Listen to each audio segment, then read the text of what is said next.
Good morning, good afternoon, everyone. We're just going to let people join and we will get started in just a minute.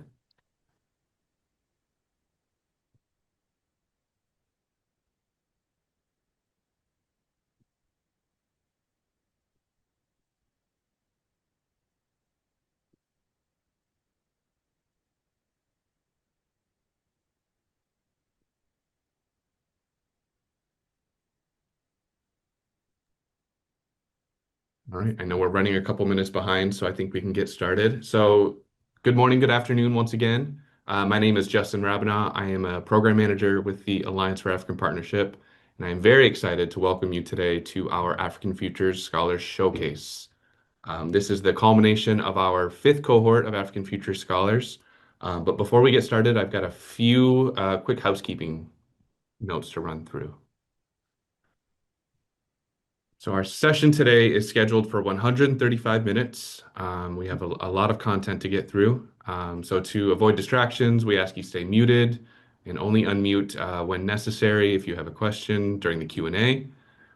There will be several opportunities for Q&A through today's session, so please be sure to use the Q&A tab to ask those questions during the presentations, and then we will get to them afterwards.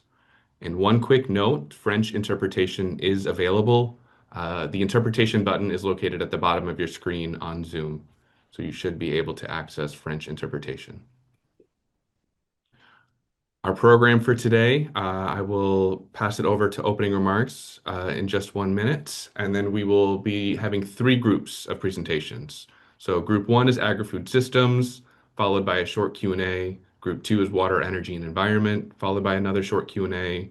And then finally, culture and society, followed by a third Q&A. And then we should wrap up roughly around 10:15 Eastern Time. But before we get into our presentations, I would like to hand it over to Dr. Jose Jackson-Malete to give us some remarks. Hi, thank you so much, Justin, and good morning, colleagues. Good morning to the mentors, if there are any on, and also, of course, our outstanding African Future Scholars. So I'm just going to give a few remarks based on the year that we've shared together. And really, it's been an honor and a privilege to welcome this cohort of scholars to our program and to welcome you today to our showcase. This is where we're going to show and be proud and happy for the kind of outputs that our colleagues have made over the past year. So it's a celebration of their growth, their leadership, collaboration, vision, and most importantly, Africa's future being shaped by its own scholars. And I want you to let that sink in a bit. Africa's future being shaped by its own scholars. Over the past year, they have demonstrated remarkable commitment. I mean, many of you, as we know, have continued to do work at your institutions while you were out. Many of you had to do it virtually because, well, at least one of you had to do it virtually because of, a lot of the issues that are happening globally right now. And you all persevered. And so you really demonstrated remarkable commitment to advancing knowledge across diverse fields. And this work that you've done reminds us that Africa's challenges are complex and we have to do many things. We have to multitask in a million ways. But the complexity, the brilliance, and the resilience of African scholarship, you demonstrated that over this past year. So our program was founded really on the principle of strengthening research leadership and building a generation of scholars who were equipped not only with technical expertise, but also with the capacity to translate your work into solutions that matter to communities, to institutions, etc. The program has traditionally focused on women's leadership in research, and we know why. We were trying to address historical gaps and breaking barriers where their participation has been limited. Today marks, though, an important milestone in the evolution of our program. We are now happy to share that we are including men as partners in advancing inclusive research leadership. In fact, true transformation really requires collaboration, allyship, and shared responsibility. And in that spirit, I would like to recognize Alf Daniels Mavingo for being the first male scholar that we've had on our program. His participation represents not just his own personal achievement, but also the strengthening of a collective vision where inclusive excellence becomes the norm rather than the exception. So, Alf Daniels, though, you have a lot of work to do because you have to not only demonstrate your own personal uh, leadership as you move forward in your career, but you have to do what we said you were going to do at the beginning, which is how do you be inclusive, especially in your leadership role. And we're expecting a lot from you as you move forward. So to our scholars, current and future, I'd just like to leave you with a few reflections as you continue advancing your careers. First is never lose sight of research excellence. I think we've talked about this a lot when you began during the retreat. Excellence is the foundation of credibility, of your reputation as a scholar. And so you have to invest deeply in your subject knowledge, your creativity, and your ability to produce impactful and rigorous scholarship. Secondly, though, I want you to also step outside of your comfort zone. I think some of you may not haven't gotten there yet, but some of you have learned a lot about how to get there because some of the most transformative discoveries happen at the intersection of disciplines. And Africa's challenges are not, it's not about, okay, I'm going to solve that pathogen that's in soil, and if I solve that alone, it has transformed Africa.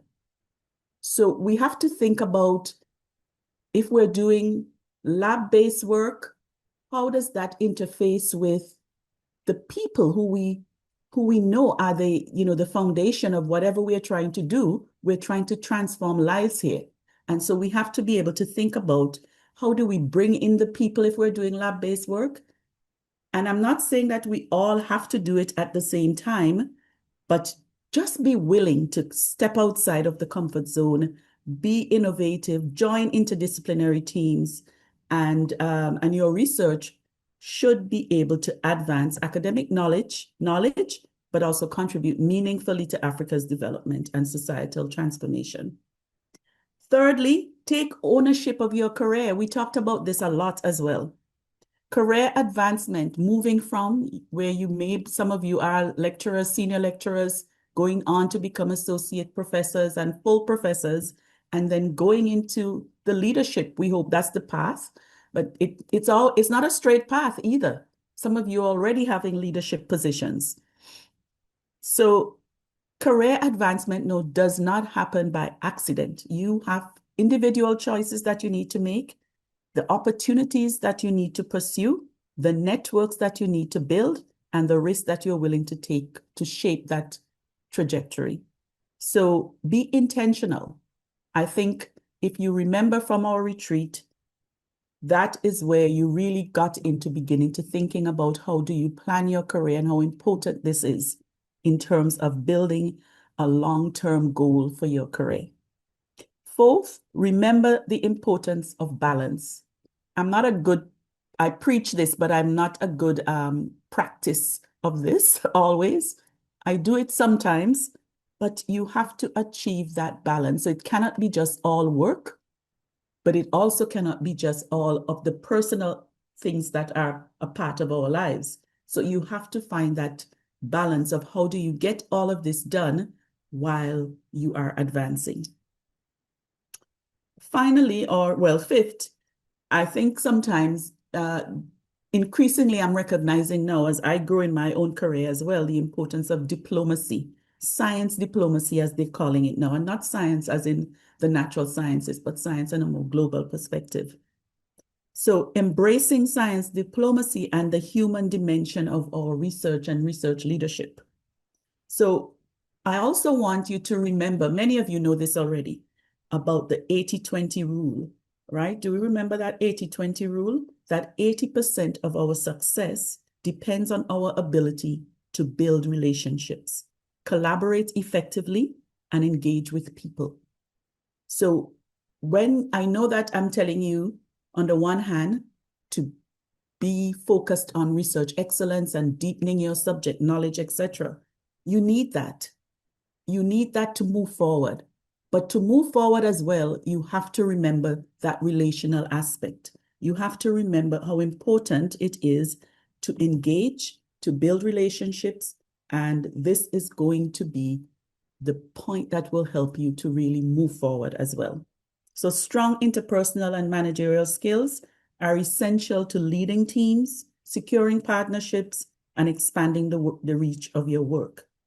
So as you climb that ladder, that academic ladder, do not forget others who are coming behind you. That's what I was saying to you, Alf Daniels, but others, every one of you, don't forget the others behind you and how you are going to help them to succeed as you move forward. Be mentors, be role models to students, to your colleagues, other early career researchers who may not have had the opportunity that you had over the past year of engaging at a Africa regional level, because many times we don't collaborate with Africans. We collaborate with people from the North, right? The global North. So how has this changed you and how can you pay it forward? So challenge your colleagues with new ideas and innovative approaches. Model professional behavior, ethical behavior. Strive for strong performance. And I know that you will succeed.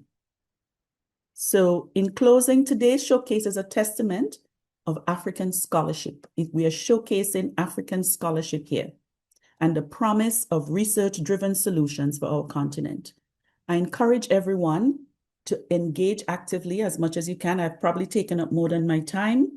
Learn from each other, celebrate achievements, and continue building networks that will strengthen Africa's research ecosystem. Congratulations to all of the scholars in Cohort 5. I know that 2 weeks ago, if you were here in Michigan, you would all be dying. We were frozen, but we survived. It's all part of, building the resilience, etc., wherever you are. And we look forward to the nuggets of great news that we know will come as you advance in your career. Thank you so much. Justin, back to you. Back to me. Thank you so much, Jose. All right. Now we are on to the main event. Let me get my slides up here. And we are back to group one. So our first group of scholars is centered around the theme of agri-food systems. So we have Dr. Miriam Kule, Dr. Asha Nalunga, and Dr. Senebu Sen, all speaking on the topic. But first up is Dr. Miriam Kule. Her presentation today is titled Strengthening Agricultural Programs in Kenya's Technical and Vocational Education and Training, or TVET, through Technology and Gender Inclusion. So Dr. Kule, I will turn it over to you.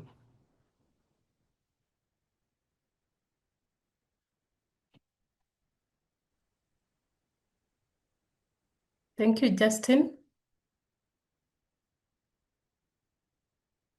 Allow me share my screen.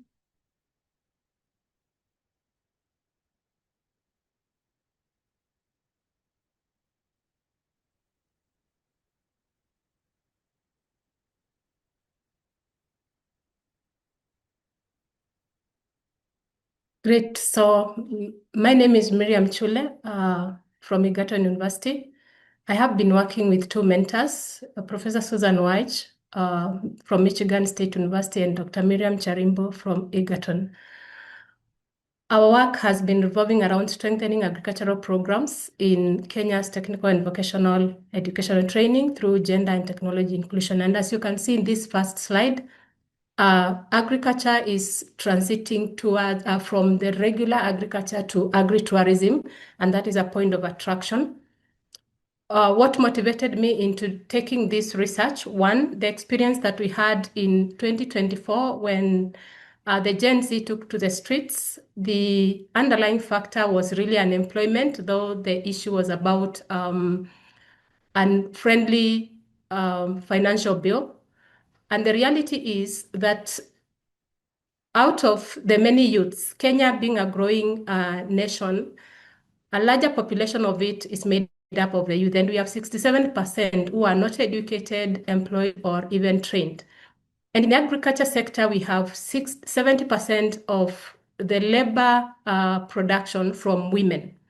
This is a critical sector because it generates over 33% of the gross domestic product from Kenya. And that makes a huge difference, and also the diversity in terms of the value chain that is in agriculture.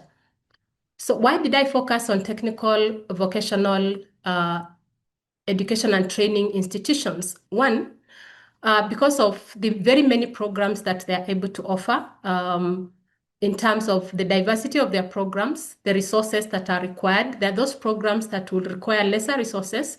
There are those programs that are heavily invested, like agriculture being one of them.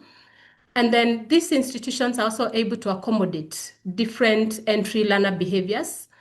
And out of research done in the past, it indicates that over 90% of the graduates from TVETs end up either getting employed or employing themselves. And that is a plus, the strength that TVETs have.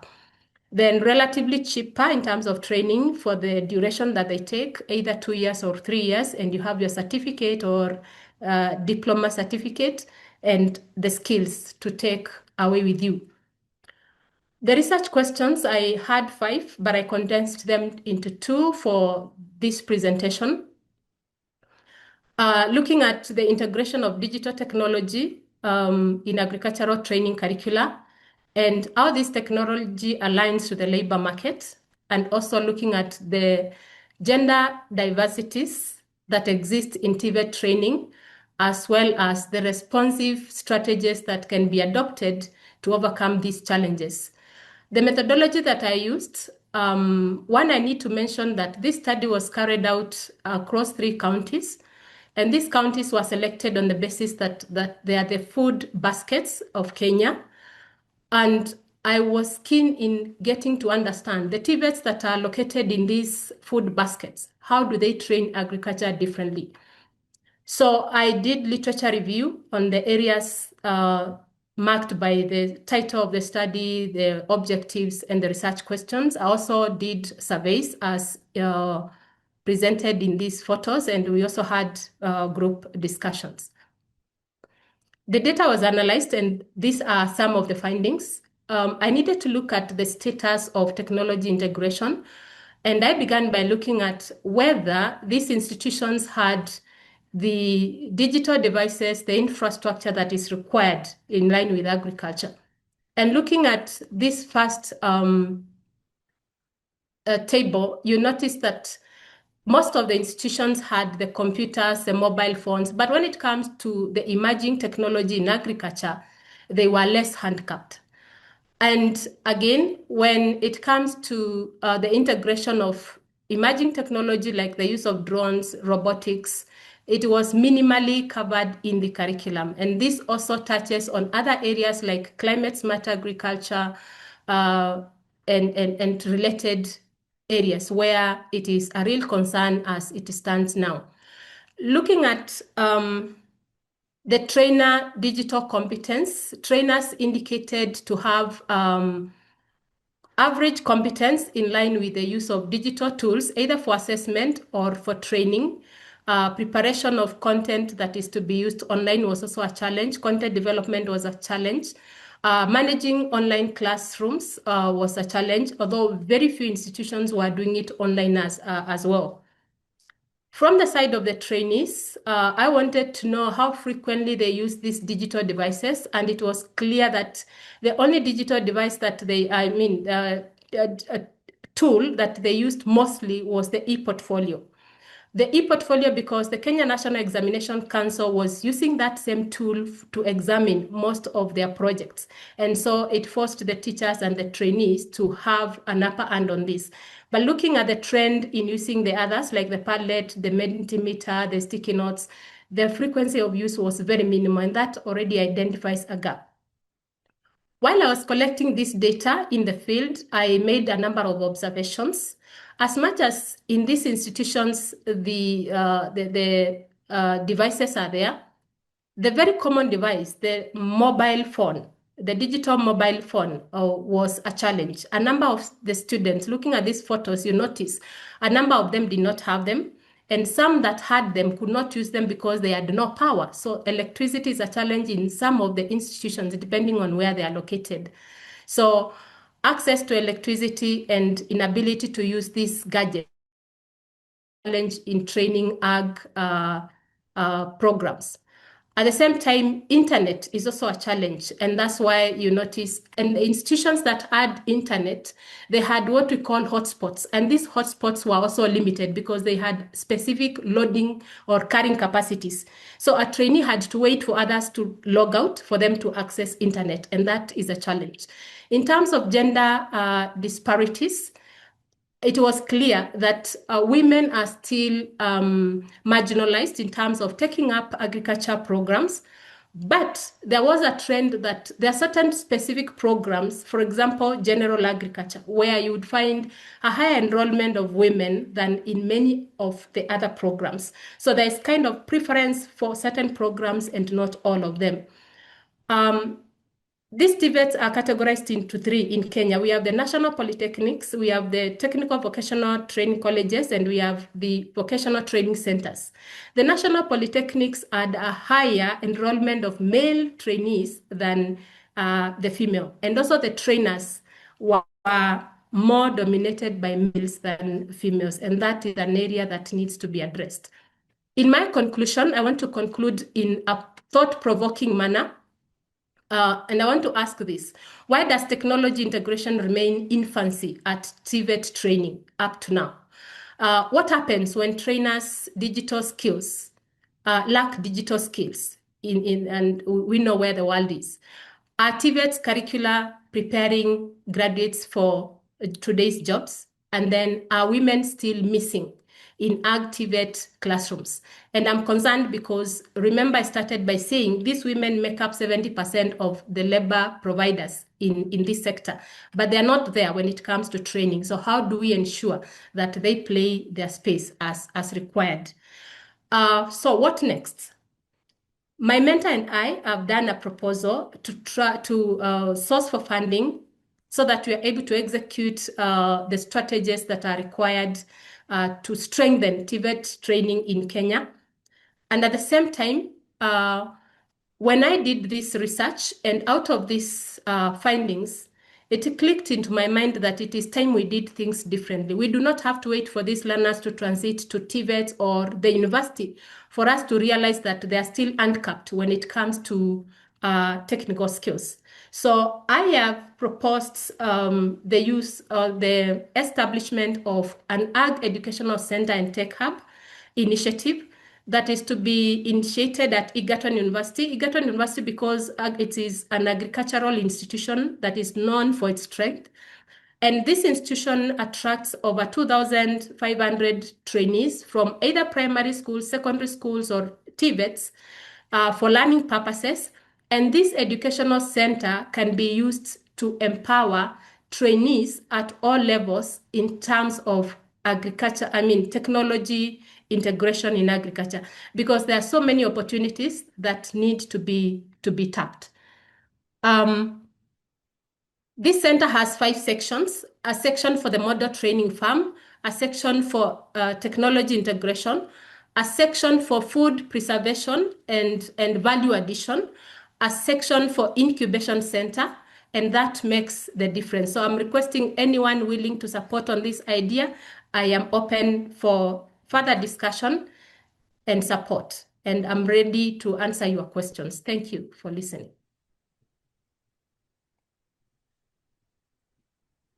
Thank you so much, Miriam.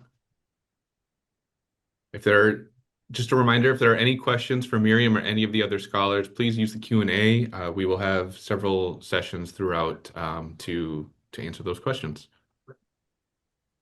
All right, moving along here, if I can.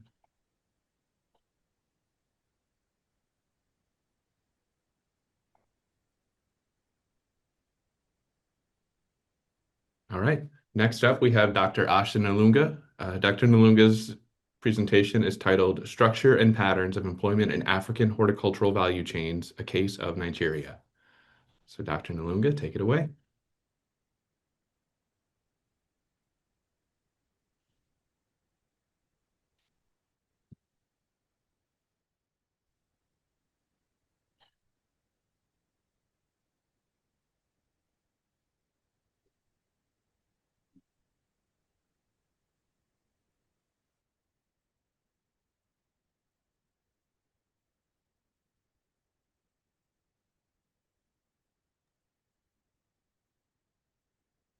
Asha, are you there?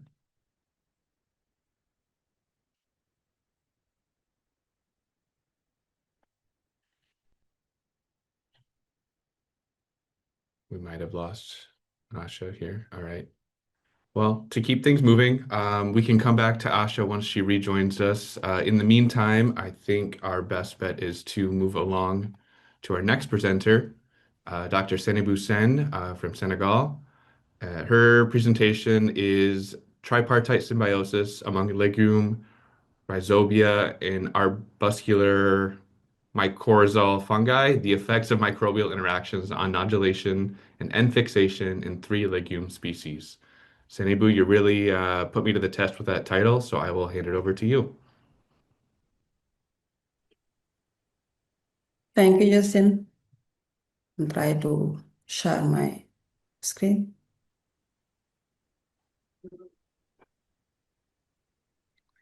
Justin, should I still go ahead? I Oh, got Asha, sorry, kicked you're out. back. Yes, I thought we lost you. Yeah, I got kicked out somehow. Okay, Okay, apologies let for me that. share my screen. Yeah, if you're ready, Asha, go ahead, and then Senebu, we can come back to you after, if that's all right.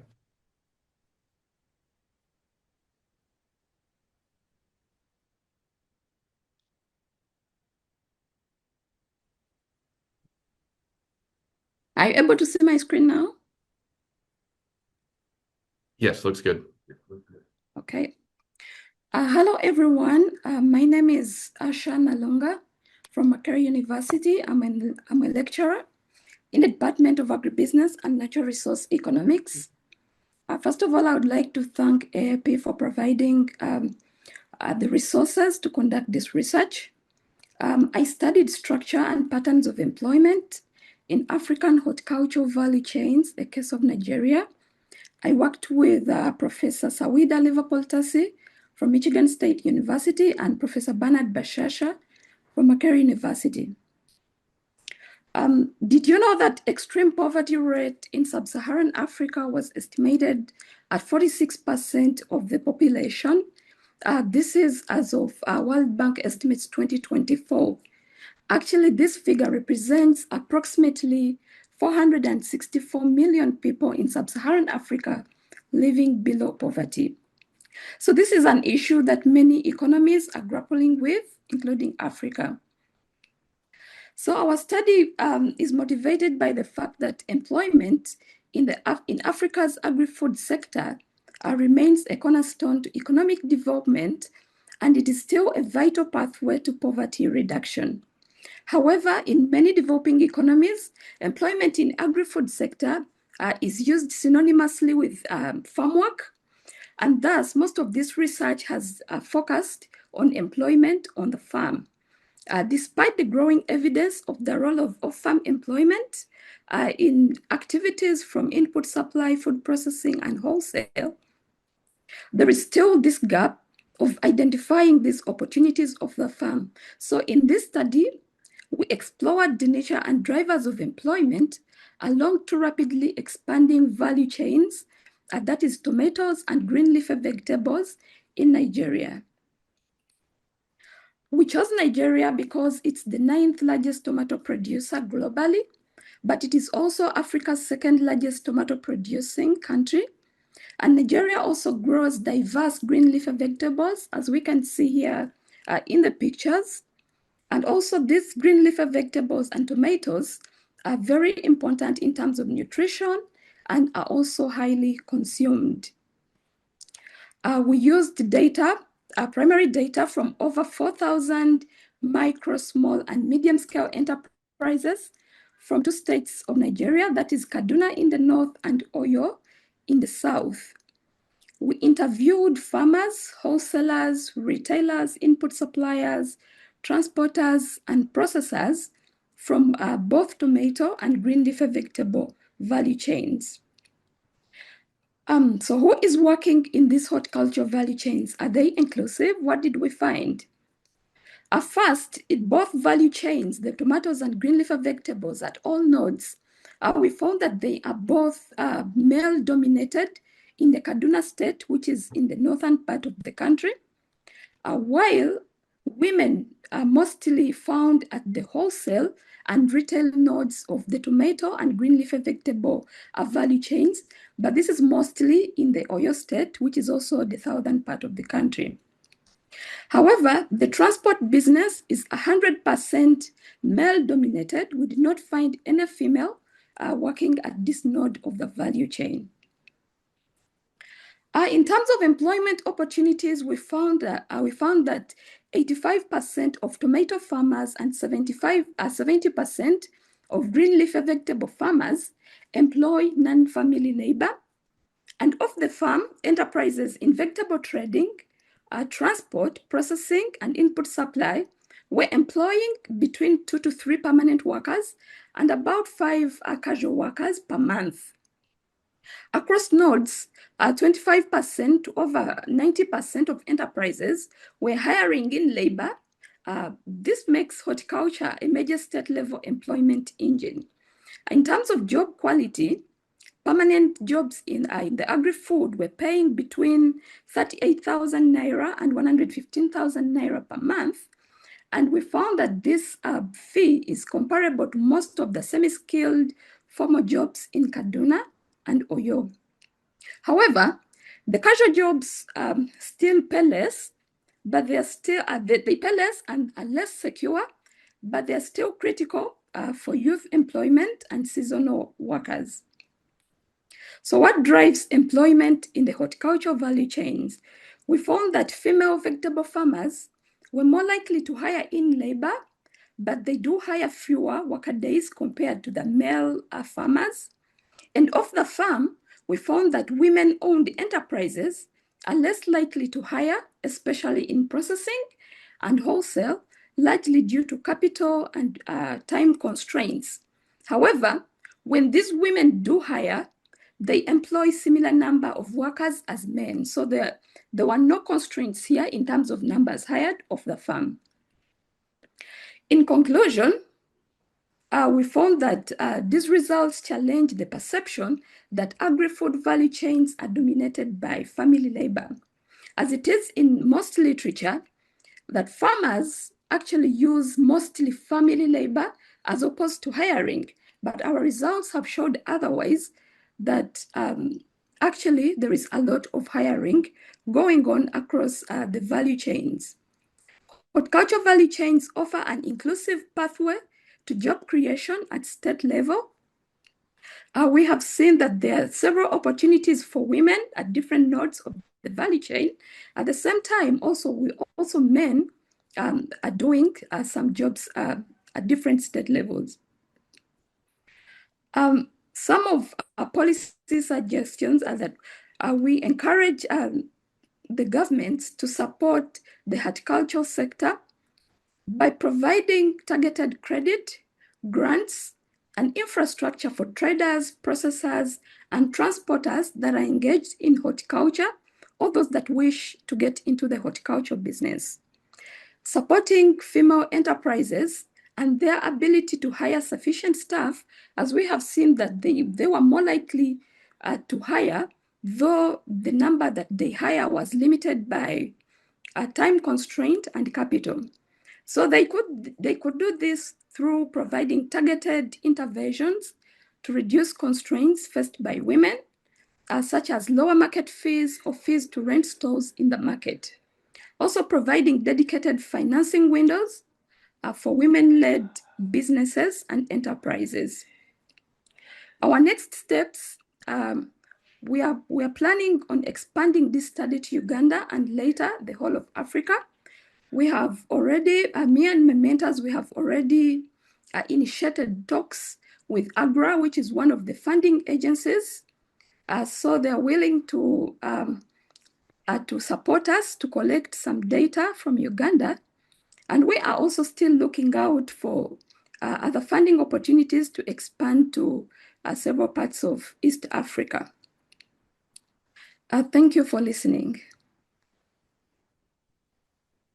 Thank you so much.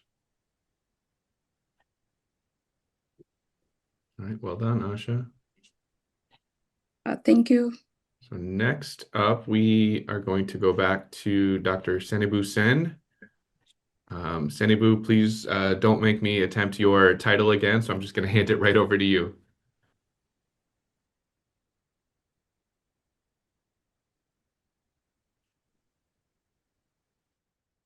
Yeah. Thank you, Justin. Can you see my screen now? Yep, it looks good. Although you're not in presenter view yet. There you go.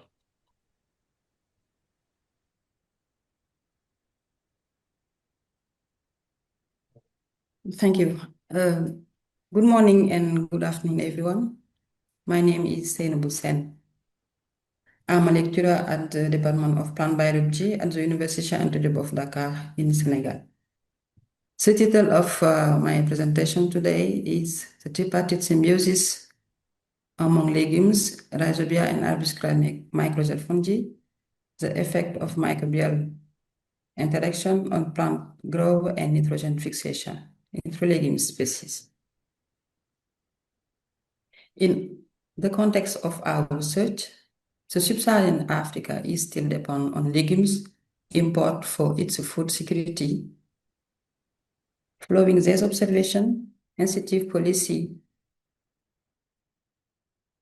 were set up to increase local legume production, of which availability of organic fertilizer and crop yield and quality have increased in countries such as Senegal. However, the yields are still low. Fertilizer costs are prohibited and chemical input cause environmental problems. So, a new sustainable strategy such as the use of beneficial hydrosphere microorganisms, arbuscular mycorrhizal fungi, and nitrogen-fixing bacteria are needed to promote soil fertility and improve legume production.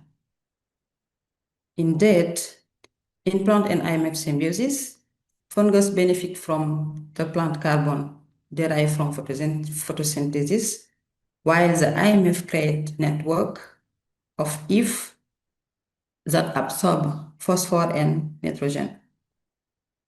This nutrient exchange strongly impact plant and microbial ecosystem by influencing plant development and abiotic stress tolerance.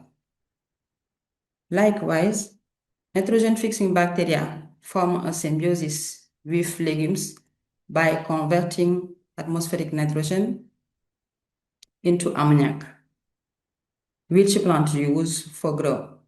In this mutualism, bacteria inhabit rot nodules where they receive carbohydrate from the host plant in exchange to fix nitrogen.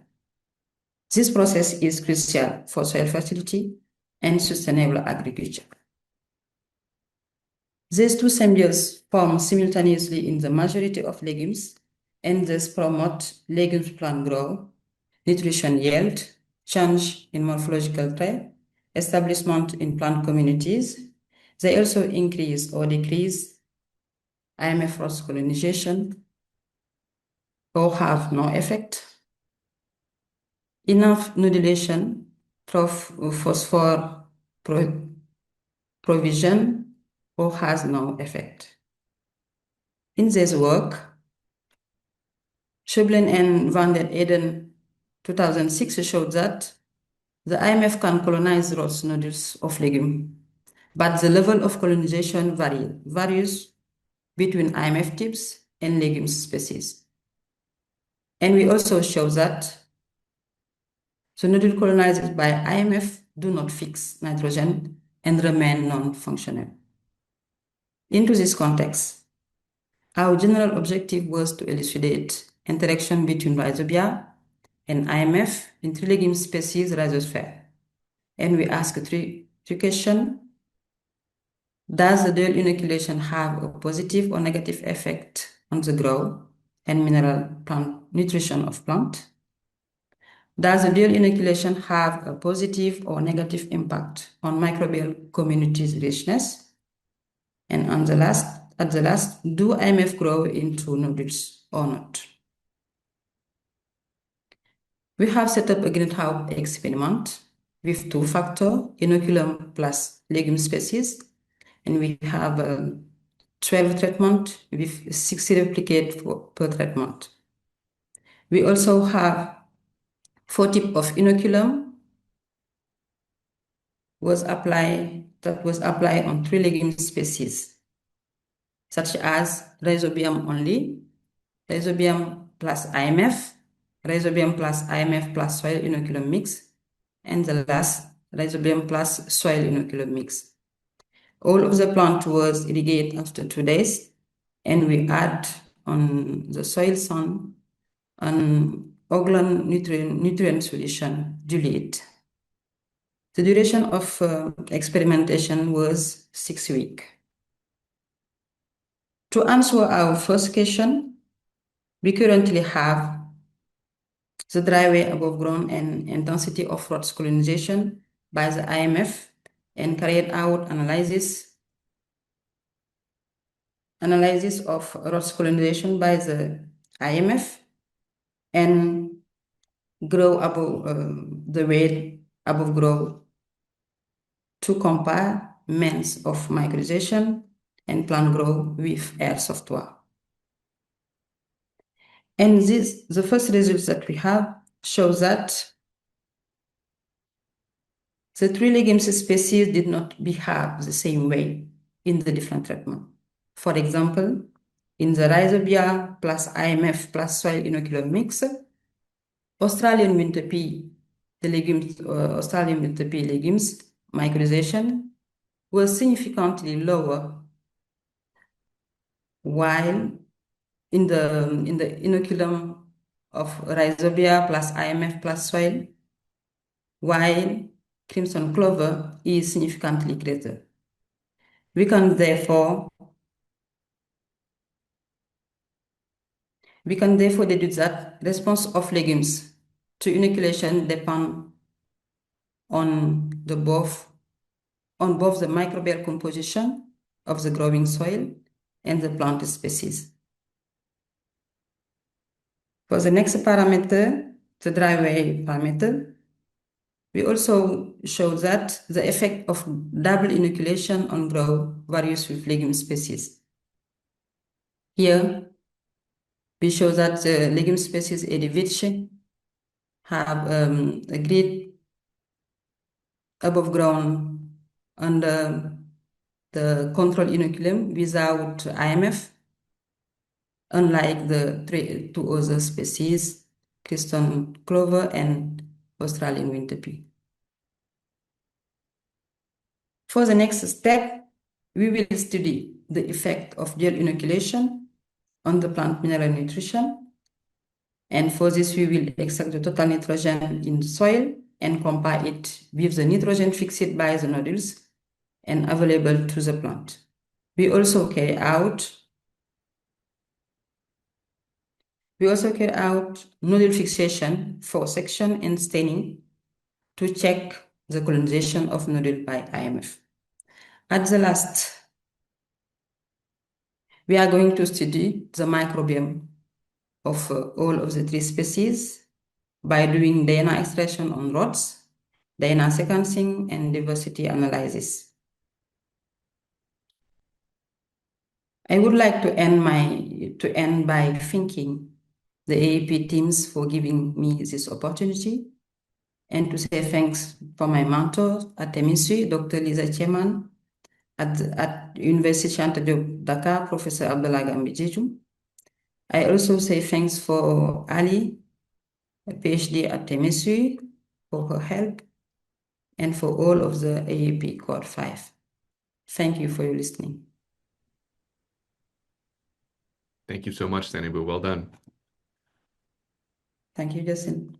All right. Well, now it is time for our first Q&A. So I will invite anyone who has any questions for the first three presentations that we've seen. Please drop your questions in the Q&A feature. I see a few have already come in, and we will have a few minutes to go over those. Oops. So it looks like some have already been answered by Miriam. So we will skip those and see if there are any that are open. It looks like we have one from Timothy Gondway. Is it possible to reduce market fees and rentals for women only, considering property owners would want to maximize revenue slash profits? So I'm assuming this question is for Asha. So Asha, did you want to take a minute to respond to that?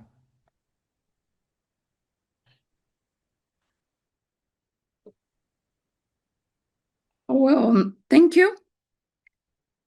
Probably the reduction might not be directly, but this could be just an incentive to encourage women. The fact that most of them are resource constrained. So if we look at the women mostly who are coming from the north, where most of the value chains are male dominated, these women mostly have a low education. They do not have access to assets that they could use to get loans to boost their businesses.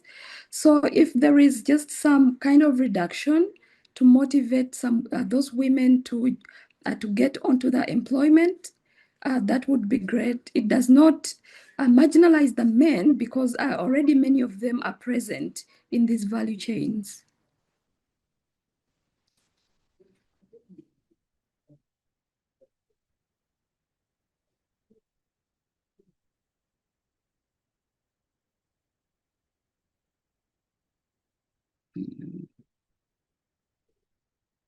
Can't hear. Justin, you are muted. You are muted. Thank you, guys. I'm Justin. sorry about that. I was off on the next question. Thank you, Asha, for answering that. The next question here is for Senebu regarding the legume study. So what was the soil used?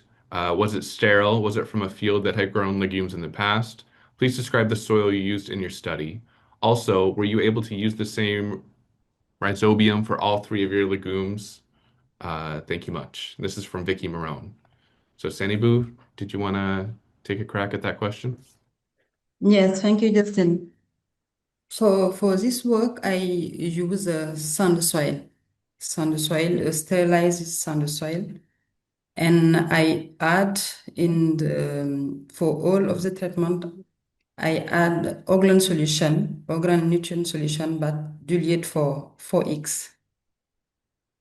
Yeah. Can you repeat the next question, please? The last part of that was were you able to use the same rhizobium for all three of your legumes? Yeah, we use the same rhizobium because we use a set of all of the three species.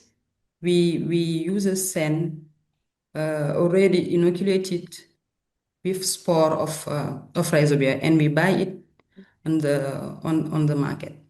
All of the treatment have the same rhizobia, and we also need to doing sequencing and to identify the species of rhizobia that we have on the legumes, on the sets. Thank you. Great. Thank you so much, Senebu. And it looks like there is a question here for Miriam. Thank you, Dr. Kule, for the presentation. I'm curious to know, do you believe TVETs are adequately equipped to give hands-on practice, or are they similar to the university structure in Kenya? This question is from Stephanie Muzombi.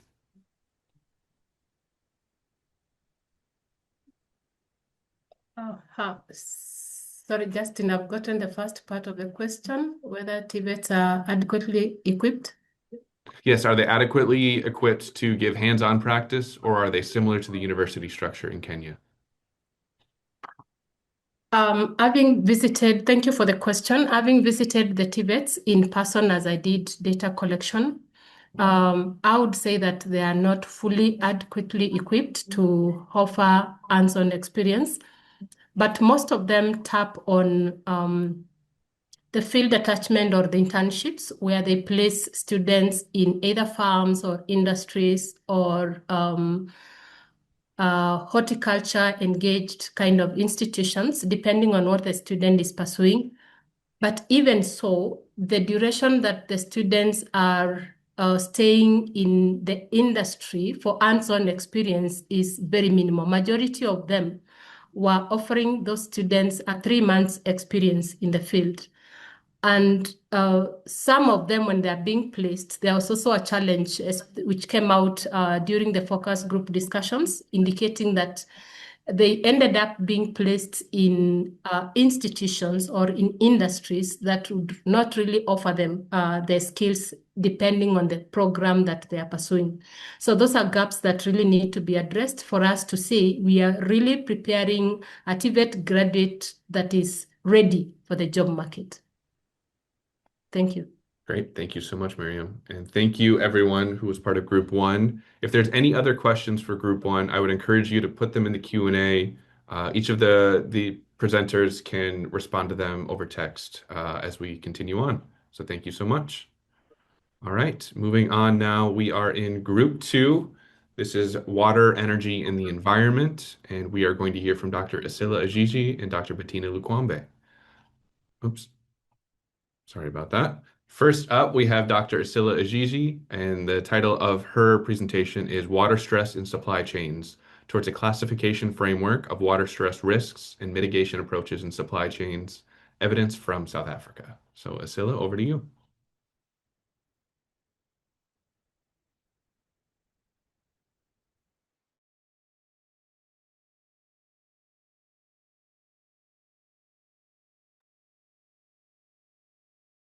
Thanks, Justin, and good afternoon, everyone. Can you just confirm that you can see my screen and can hear me okay? Can hear you okay, but I can't see a screen yet. Okay.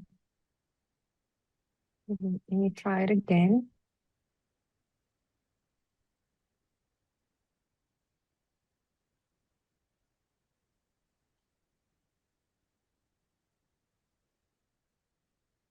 All right, now we can see your screen. Okay. There you go. Yeah. Okay. So good morning to colleagues joining us from the US, and good afternoon to my fellow Africans. My name is Asila Ajiji, and I'm a senior lecturer at the University of Pretoria. My home department mentor is Professor Alex Antonitas, and my MSU mentor is Professor Sriram Narayanan from Michigan State University at the Department of Supply Chain Management at the Broads Business School, College of Business, sorry. So as part of the African Futures Program, our research focused on water stress in supply chains. Specifically, we developed a classification framework for water stress risks and mitigation approaches using evidence from South Africa. My work in general sits at the intersection of sustainability and supply chain resilience. And water stress is really a topic that brings these two together in a very real and urgent manner.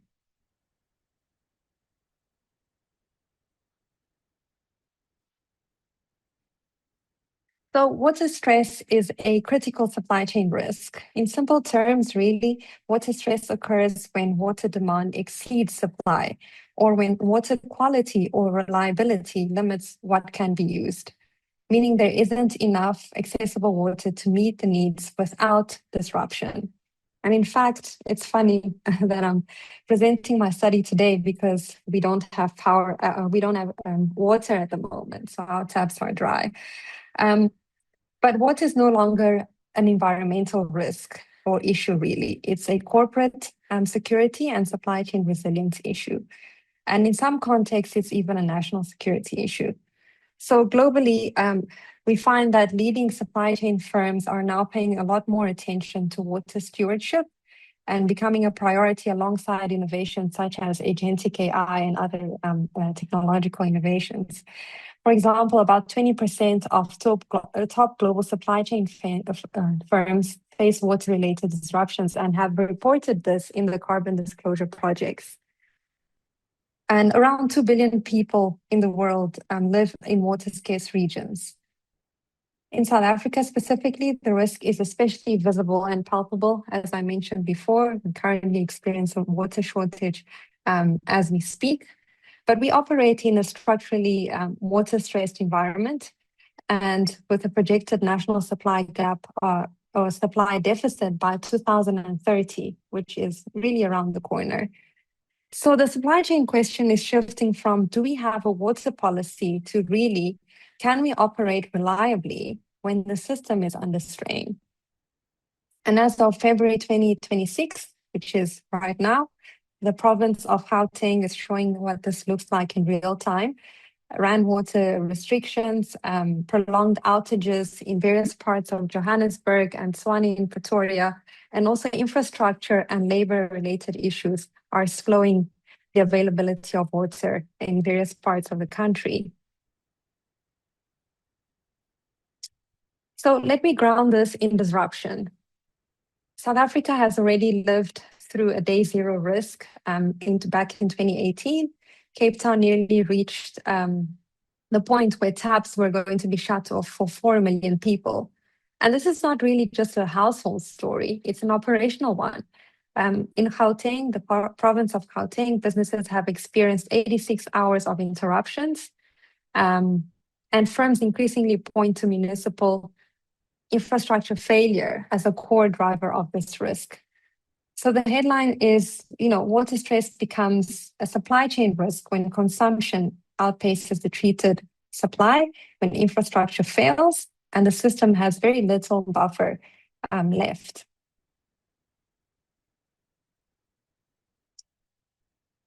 So despite this reality that I just painted to you, the research base is surprisingly thin. Water-related sustainability work remains underrepresented in the literature, especially in comparison to energy and carbon. Specifically, some studies cite that only 7% of representation is on water compared to the rest on energy as environmental risks. At the same time, supply chain research has a strong developed country bias. It has been cited that roughly 82% of articles and publications around this topic is on developed nations, meaning that water-stressed developed regions like South Africa and many other countries are often missing from the core theory building conversation. So our contribution is really to move beyond scarcity metrics and offer a multi-dimension framework of supply chain relevant classification for risks and a practical lens to help practitioners and also researchers to identify what type of water risks they're facing and which response options fit best for that risk.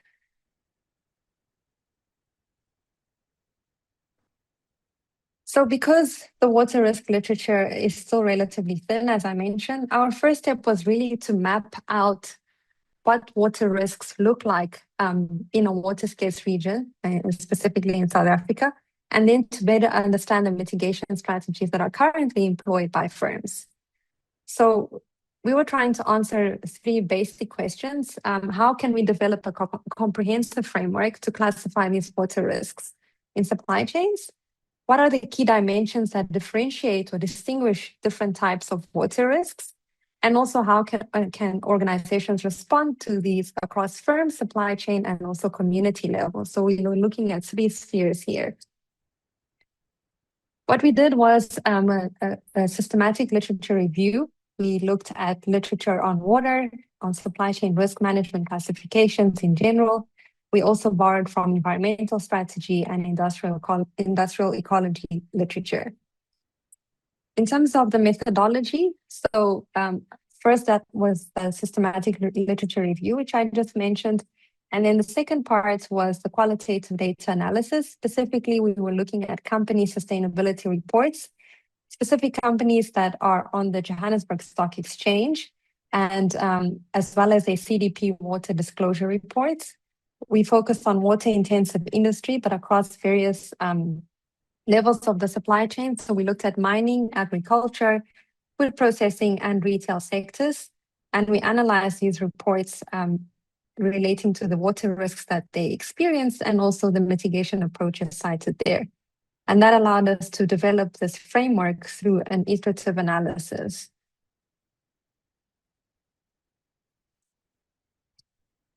So the first key finding is the structure of the framework.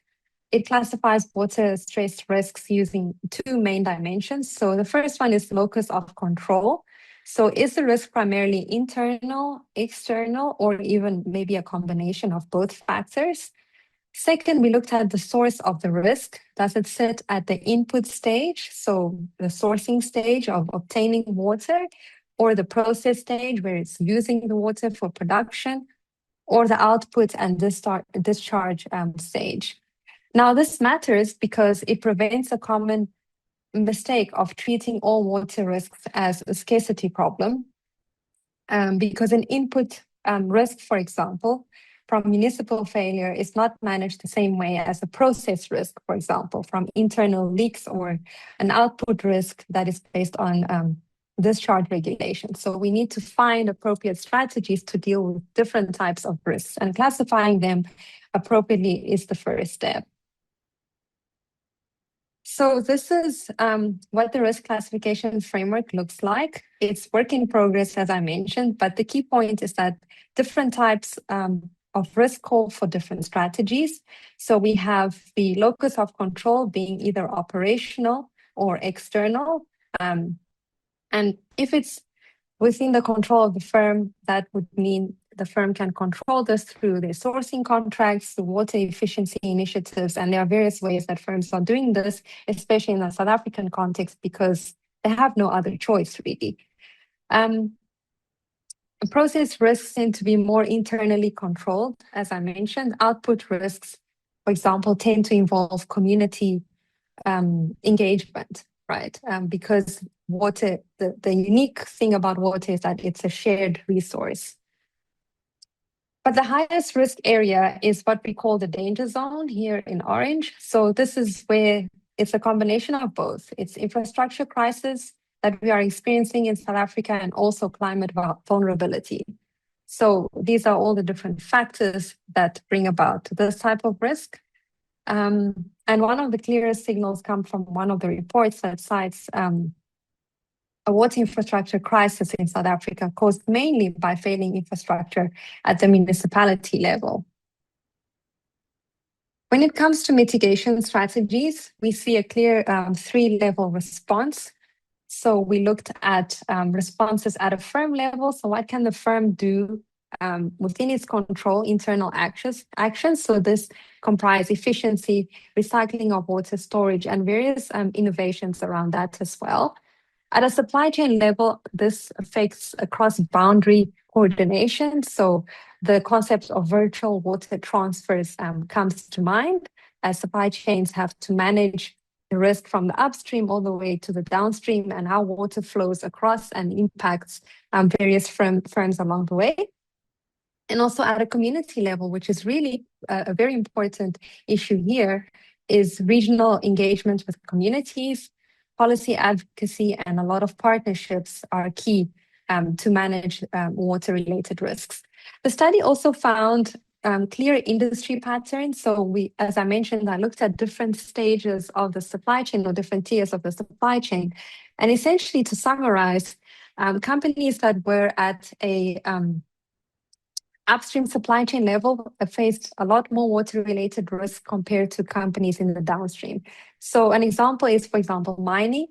They focus on technical and collaborative approaches as mitigation strategies. So things like desalination plants and treatment plants to become as much independent from the municipality as possible, and also a lot of community projects.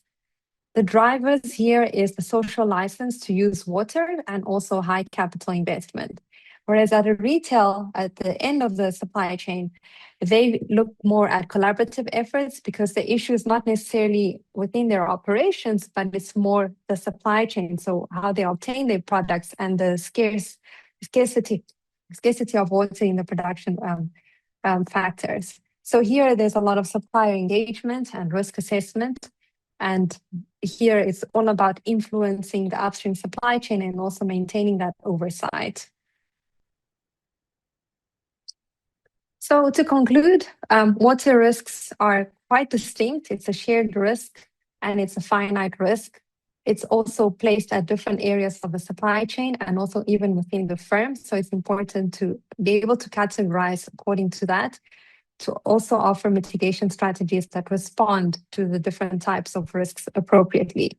So this classification framework is an attempt to do just that.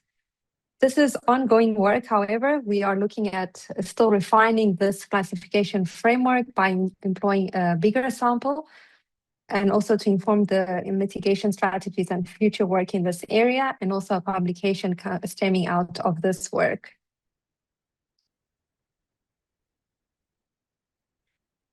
And so I will leave you with this question. Is your supply chain thirsty?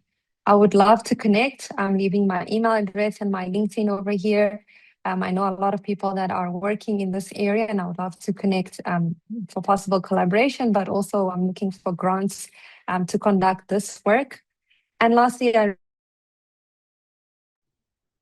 the University of Pretoria and Michigan State University for their support on this project. Thank you very much. Thank you so much, Sila. All right, moving right along to our next presenter. So next up, we're going to hear from Dr. Bettina Lukwambe. Her presentation is titled Environmental and Social Governance Dimensions of Cage Aquaculture in Lake Victoria, Tanzania. So Bettina, take it away.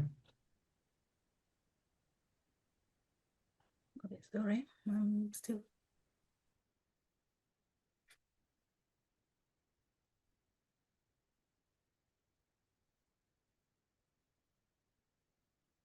Okay. Hi, everyone. Let's see. Can you see my screen? Not yet. Okay, so it's still right.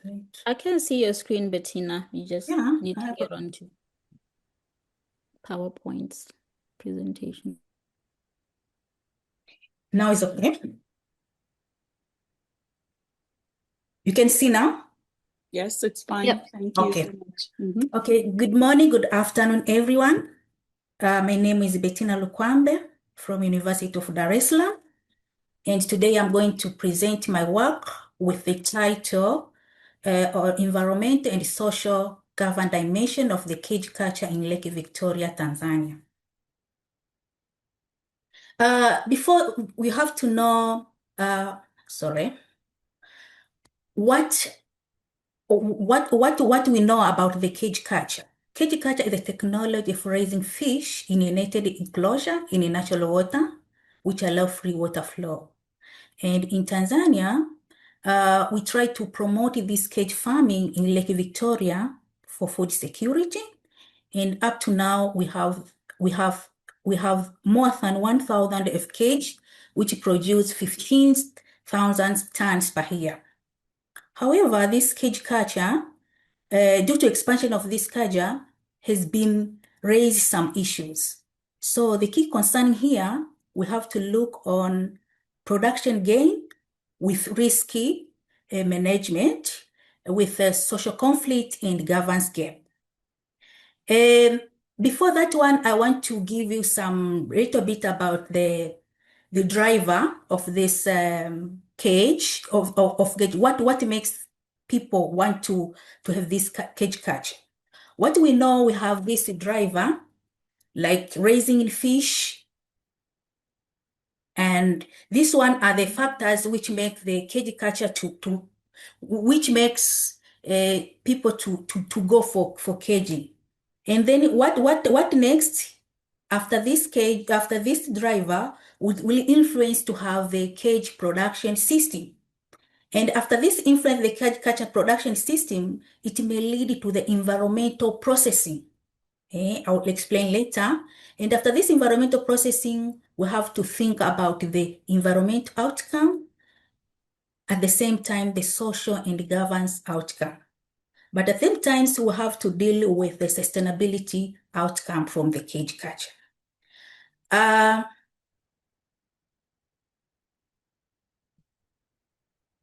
Sorry, what's wrong? Why I can't move my slides?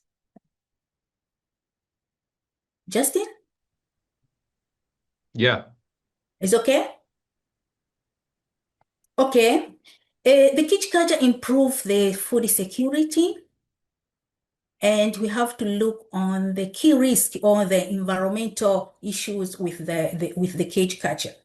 The effect of these cage catchers may create the nutrient loading, may create the organic matter buildups, and by sharing this water column, may exposure to the pathogen and other disease in the cage. And when we talk about the social governance, we have to look on the space use conflict with the capture fisheries, unequal access, weak enforcements, and as we know in the cage, there is no carrying capacity limit. So what we know, there is a critical gaps between the environmental, social, and governance. So my stats, we try to link these the things, the environmental, the governance, and the social things. So I want to know what the research matter. What this research matter? This research help to support food security and the blue economy. Also, this study try to integrate the environment, the social and the governance approach. And this study also try to identify and mitigate risk like the nutrient loading, the water quality issue, the fish disease, and conflict. Also, this study will inform the policy, will enhance the national guideline, also will boost the biosecurity. But at the same time, through this study, it will provide the pathway for sustainable aquaculture practice. A little bit, I want to explain a little bit of my research approach. I will not go in detail, but this study was being done at Nyamagana in Lake Victoria, where I try to look on, I select the 12 cages and look on 8, as you can see here. And the species we use was the Nile tilapia and sampling with 3 replicate per zone per sampling. And this is my treatment. I took the sample at the cage, near the cage, 20 meters from the cage, and the control 50 meters from the cage. What I measured the environmental parameter, including the water quality parameter, the chemical parameter, the nutrient, and also the sediment.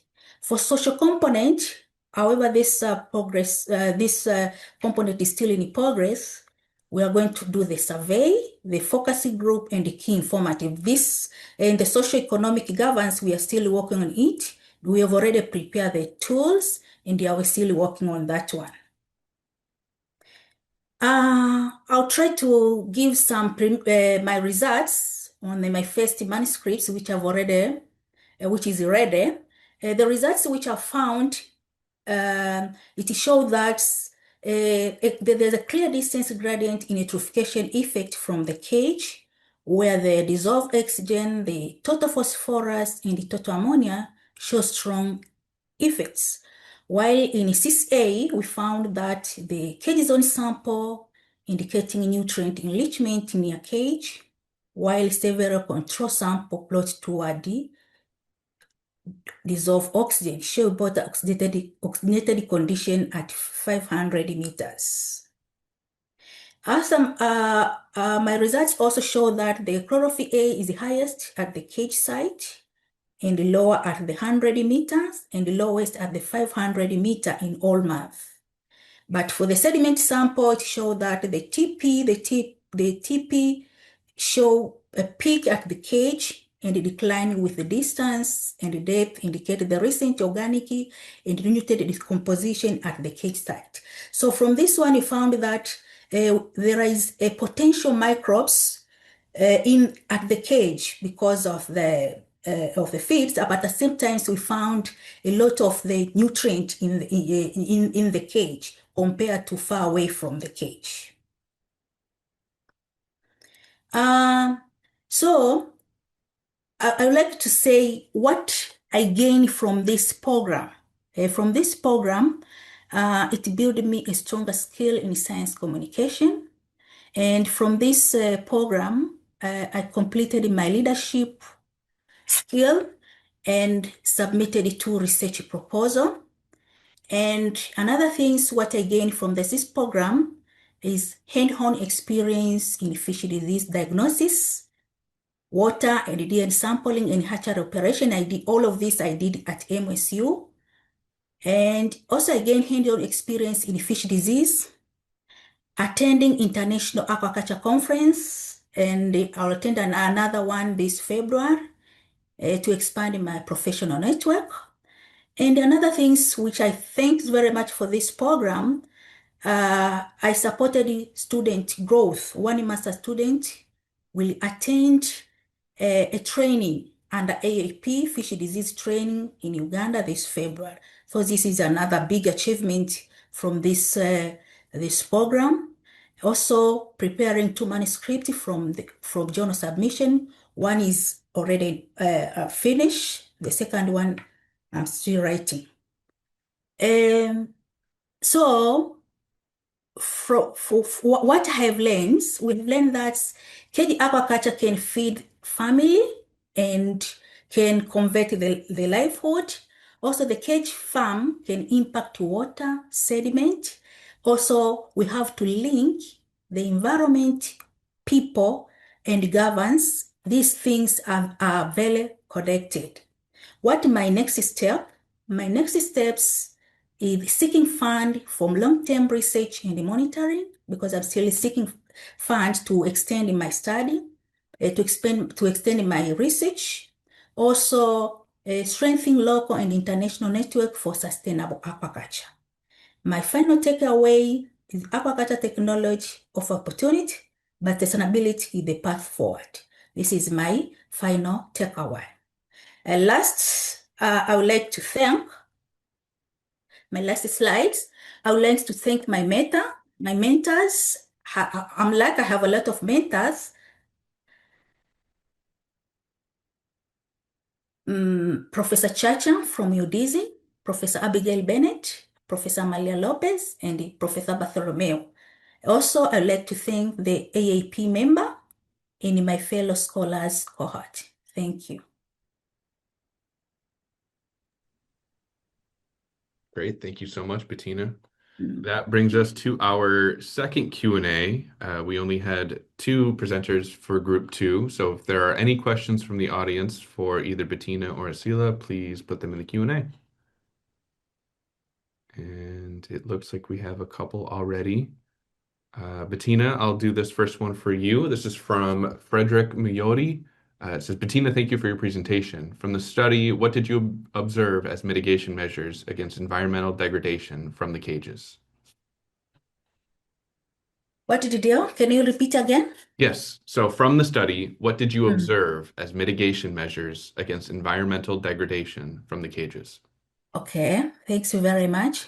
When we talk about the environmental degradation in the cage, as I can say in my slides, I show that there is eutrophication level in the cage. So what we need to reduce is to make sure that the fish farmer don't use a lot of feeds so that they can create a lot of nutrient in the cage.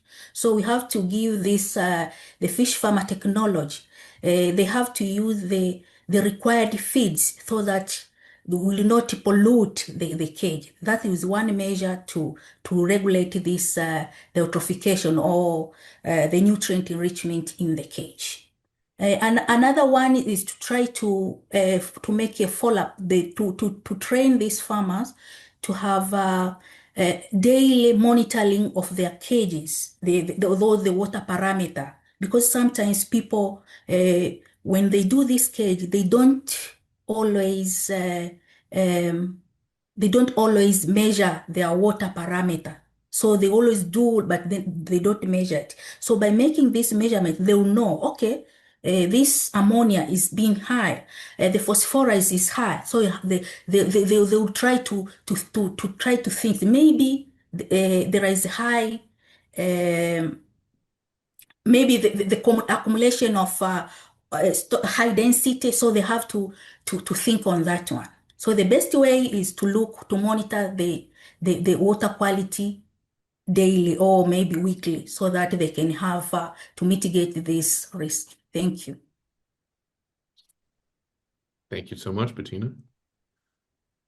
It looks like we just had a question come in from Stephanie Muzombi for Asila. I see, Asila, you've been going back and forth with Karthik, so I'm going to let that conversation continue via chat because I think you've dug in pretty well there. But I will ask this one. What is your view on the current floods in the south of Africa, e.g. Mozambique, in relation to solving water scarcity?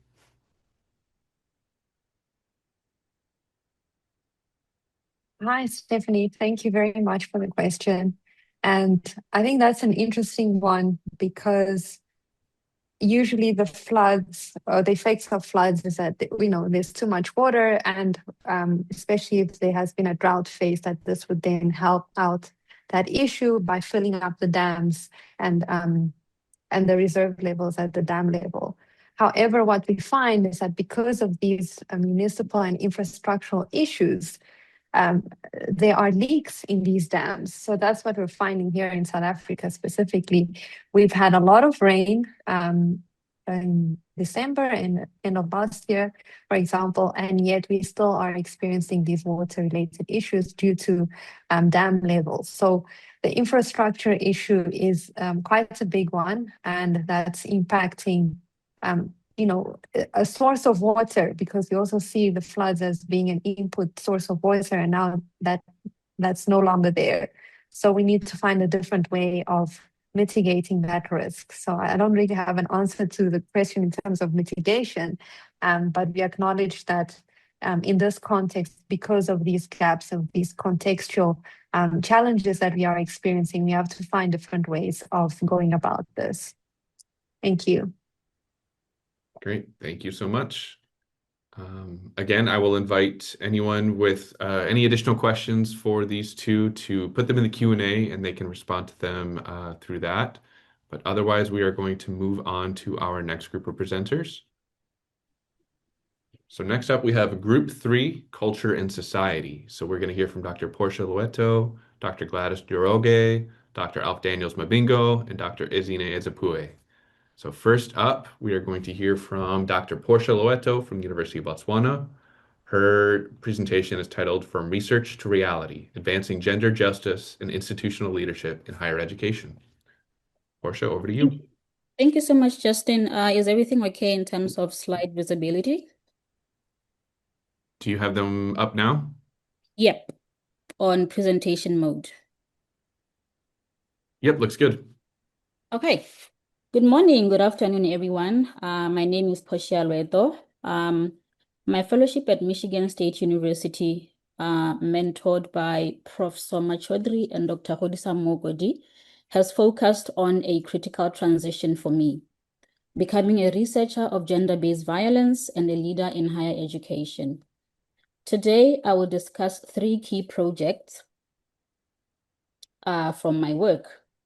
My primary research on intimate partner femicide, a global co-edited book on rape, as well as the establishment of a gender center at the University of Botswana. To understand my research, one must understand the urgency of the dual crisis we face: an epidemic of intimate partner femicide and rape. The challenge is not just the crimes themselves, but the frequent failure of legal and social justice mechanisms to hold offenders of one intimate partner femicide accountable. And with regards to rape, public and governmental action has been restricted almost exclusively to child sexual abuse-focused initiatives, while the rape of adult women is largely ignored. This silence highlights a critical gap in the state's response to gender-based violence. My primary project, When Perpetrators Walk, that's the title, is a direct response to this crisis. We know these gender-related killings are happening, but we don't fully understand the specific barriers, both cultural and structural, that prevent justice from being served in the courtroom. By documenting these gaps through the key participants, my goal is to provide the actionable evidence needed to reform our judicial system and fulfill our national commitment to the safety of women. In August 18th, 2025, as I arrived at MSU, my research ethics clearance was granted by the University of Botswana, a symbolic start to a seamless bridge between our two institutions. Despite being thousands of miles away in East Lansing, I maintained my momentum by virtually interviewing 5 major gender-based violence NGOs, laying a solid foundation for the intensive fieldwork that would follow with the remaining participants when I returned to Botswana. Now that I've returned to Botswana, I'm in the most critical phase of my research, active on-the-ground data collection. I'm currently in the field conducting the remaining 20 interviews. This involves sensitive face-to-face engagement with the survivors of intimate partner femicide, the families of the victims, and the law enforcement officials in the Botswana Police Services, investigators and prosecutors who manage these cases. Being physically present allows me to capture the depth and nuance of these stories in a way that a digital screen simply cannot, ensuring my data is as human and accurate as possible.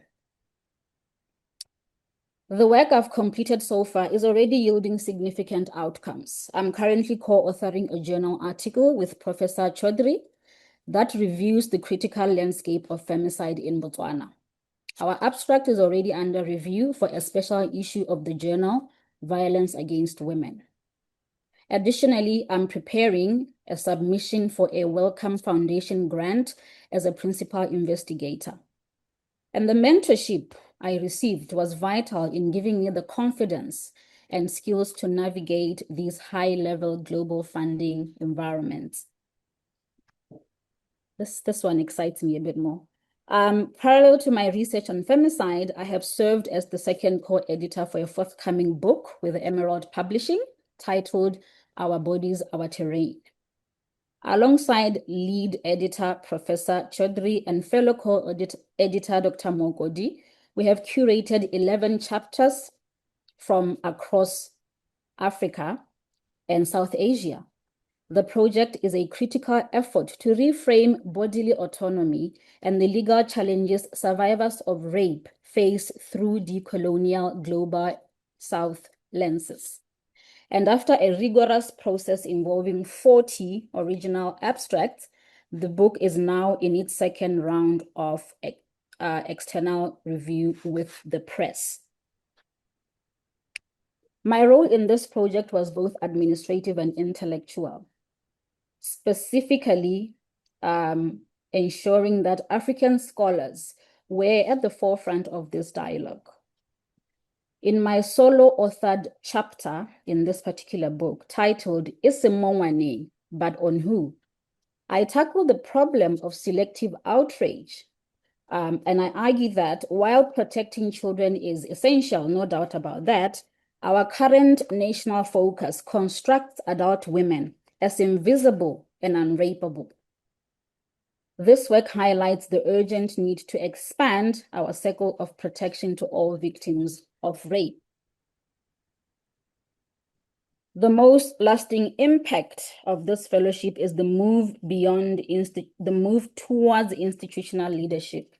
Inspired by my time at MSU's MSU's Center for Gender in the Global Context, GenCen, I'm currently co-leading the establishment of a gender center at the University of Botswana. And with support of senior administrators from both AAP and GenCen, we aim to build a powerhouse for gender research and public policy. And to ensure this isn't just a dream, we have already submitted a grant for the Sexual Violence Research Initiative to help fund its launch. I'm laughing because we got the feedback today, but I won't get on that. In closing, this fellowship has transformed me from a researcher into a research leader. My deepest thanks go to Dr. Jose Jackson Malete and the entire AAP team, my hosts at GenCen, and my dedicated mentors, Prof. Shoma Chaudhry and Dr. Mokodi. And as I move forward to finalize my fieldwork and publish our book, I carry with me the African Futures spirit, the belief that through rigorous research and leadership, we can build a more just and equitable future for Botswana and Africa. Thank you. Thank you so much, Portia. I really liked the moving from a researcher to a research leader. Hopefully that is true for everyone. All right, next up, we are going to hear from Dr. Gladys Njoroge. Oh, perfect, right on time. Gladys's presentation is titled Targeting the Hidden Burden of Diabetes, Hormonal, Metabolic, and Reproductive Health Innovations. So Gladys, over to you. Thank you very much. I hope you can see my presentation and can hear me. Thank you. Good morning, good afternoon, good evening. Yes, my name is Gladys Njoroge from USIU Africa, here in Nairobi, Kenya. And my two mentors were Professor Yuha Chui from MSU and Professor Calvin Omolo from USIU Africa. And our work was based on targeting the hidden burden of diabetes, hormonal, metabolic, and reproductive health innovations. I will start by asking us a question. What happens when a chronic disease affects, let me use a slideshow here so that I can do a better job. Okay, so what happens when a chronic disease affects not just survival, but identity, confidence, and relationships? This is a big question because many times we are concentrating on survival for situations that we go through, but there are also issues to do with identity, the confidence, and relationships that people are involved in. And did you know that up to 70% of men with diabetes develop erectile dysfunction during their lifetime? This is serious, unspoken, but the reality. And global estimates of the erectile dysfunction was estimated to hit 322 million by 2025. That was last year, which is an increase of about 170 million people from 1995. That's a high increase. And as we talk, many of the current treatments basically focus on symptoms and not the root cause of the disease. Now, so when we treat diabetes, are we actually treating the blood sugar or the person? Because diabetes affects the whole person, not bits of it, not just about sugar. It affects metabolism, the hormones, the nerves, and blood vessels. So this diagram here shows the different parts that are affected by diabetes in the body. And today we are going to concentrate on one part of it because it is as important as the others. So sexual and reproductive health complications are common, but they are underaddressed and actually not spoken much about. because many people don't want to go out into the open and talk about this, yet it is a big problem. And the existing drugs, they mainly treat the symptoms, they don't address the root cause. So the reduced effectiveness in diabetic patients calls for a multi-targeted restorative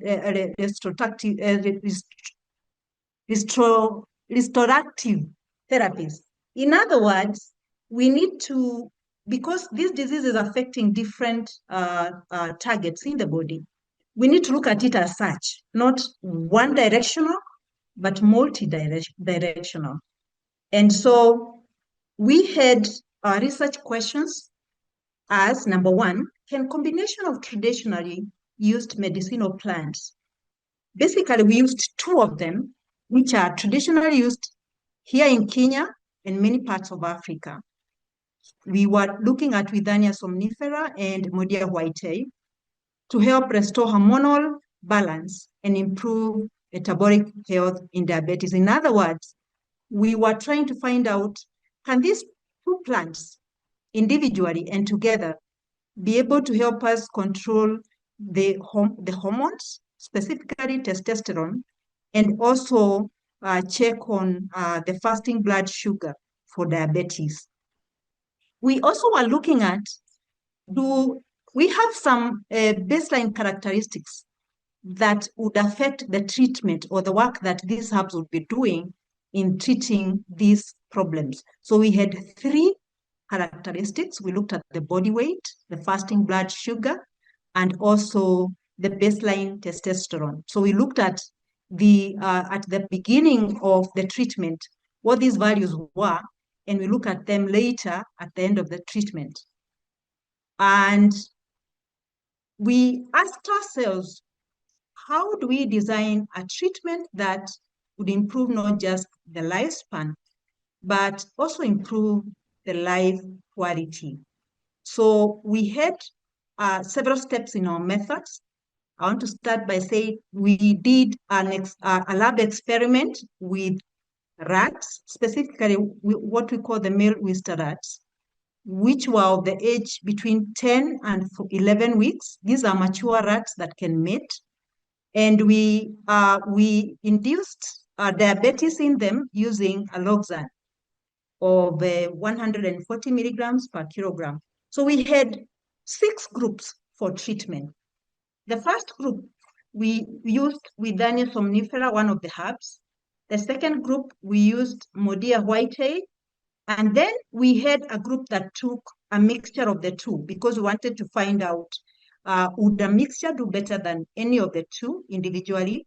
And then we had another group we called positive control, whom we gave Viagra actually as a control, positive control, so that we could compare. And we had another control group. In this group, we did not induce diabetes, so there were no more rats. And we wanted to find out how their blood sugar as well as the testosterone levels measure against these ones that we were treating, so that we could tell the difference between the two. So after that, then we measured the serum testosterone at the beginning of the treatment. After they had gotten diabetic, we gave them 3 weeks. And after those 3 weeks, we measured the testosterone levels. And then after that, we started the treatments. The treatments took about 21 days, after which we came back, measured the testosterone levels again, and then also looked at the fasting blood sugar, the development through those 21 days, as well as looking at the effects on the organs of the animals after the treatment has been done. So after that, we did an analysis of the data we collected, and we were using our software. So those are the steps that we took in our treatment. And then we concentrated on those 3 factors. Number 1, the change in testosterone after the treatment. Number 2, any change on the fasting blood sugar. And then also looking at the effect of the baseline characteristics after the treatment had been done. So basically that was the procedure that we used. And these are our findings. The main findings were, number one, we found out that the individual herbs did a good job. They were able to increase the testosterone levels from the original levels. And also they had an effect on the blood sugar. Basically, the Modia whitei was able to lower the blood sugar to some good extent. But we observed that with the Withania somnifera, the blood sugar went up, although the testosterone level was increased. Now, we found out that the mixture did a better job than any of the two individual herbs, actually in both the fasting blood sugar and also in the testosterone levels. The testosterone level was increased by quite a good amount, higher than the other individual herbs, as well as the blood sugar was lowered far much better than it was with the other individual herbs. So we ended up finding out that the mixture herb did a better job in the two areas than the others.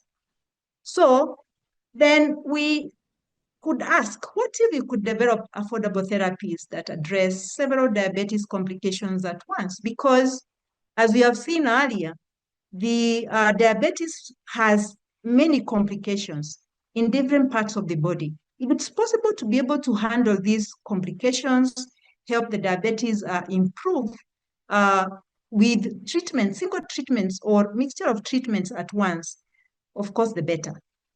So in our findings, we found out that the mixture treatment was better. And so we could be able to conclude that there was some synergistic effect between the two herbs to help in lowering the blood sugar and also increasing the testosterone levels.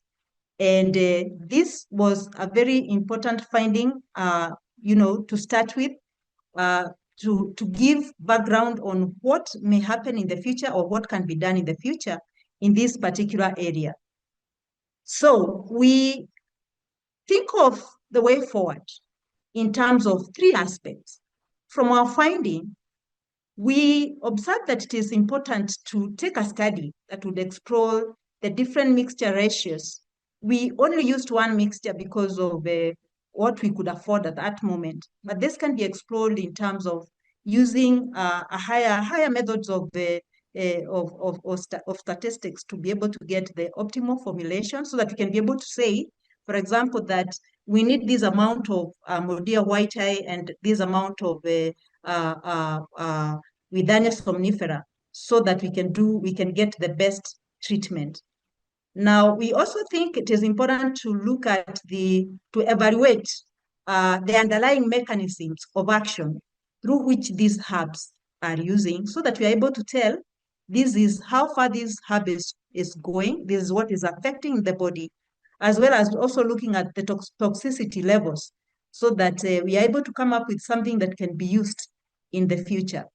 We think that we could also follow the path of clinical trials to validate the efficacy and safety of these herbs even before they can be used. And we hope one day we'll be able to come up with a therapy that can help the diabetic-related sexual dysfunctions and also other forms of sexual dysfunctions which can be treated using the herbs. In other words, we found out that these herbs have a positive effect that can be pursued, that can be checked, so that it can be used as an alternative to many people who are in Kenya who are using those herbs.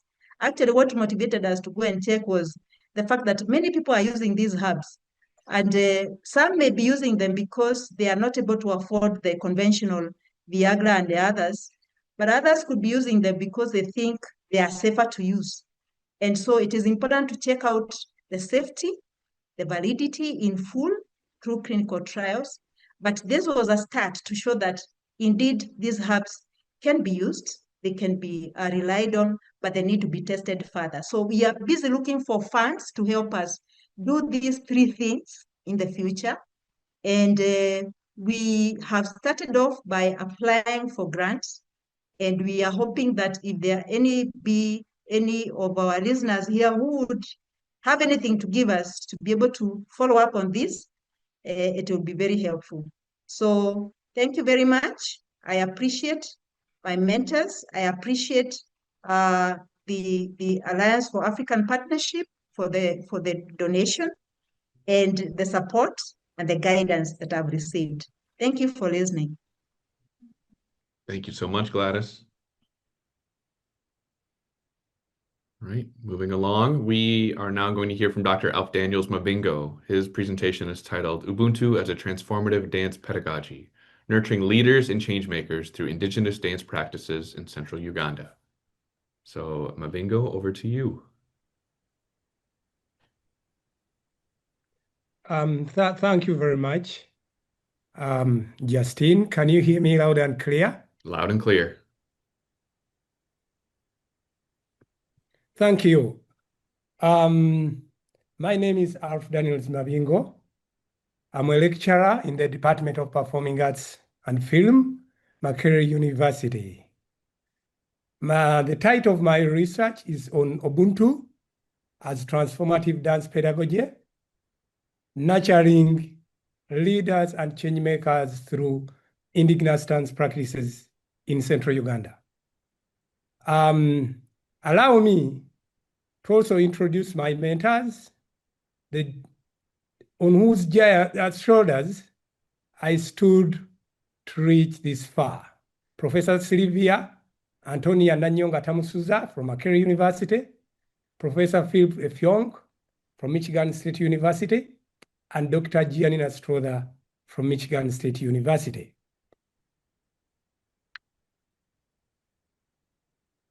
The context and motivation of my research is that Uganda is one of the youngest countries in the whole world, according to the World Population Review, and it's estimated that more than 60% of Ugandans are below the age of 18.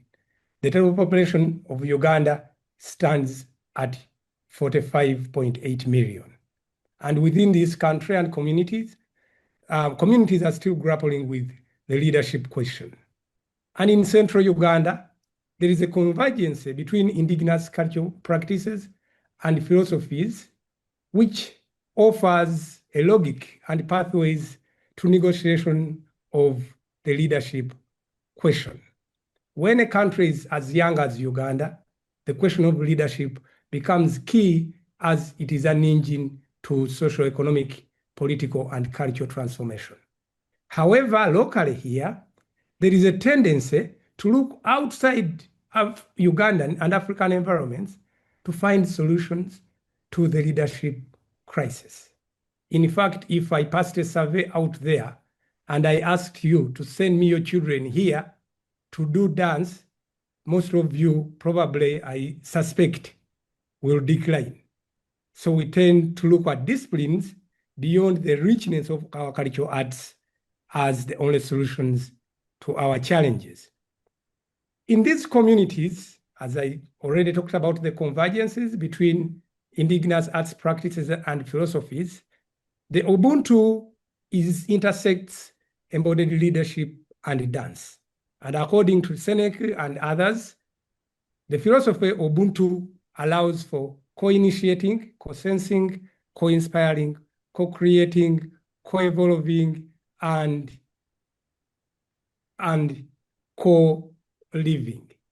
And within this, there are values of accountability, of reciprocity, of open sharing, of inclusivity, of trust, of deliberativeness, and consensus, as Munung and others have also noted. So when it comes to indigenous dance practices, such as Baksimba, Magunju, Mbaga, among others across the cultural richness of Uganda, there is the facilitation of co-construction of embodied leadership, which is achieved through raising of central awareness of the people in a group and within their kinesthetic impact on each other.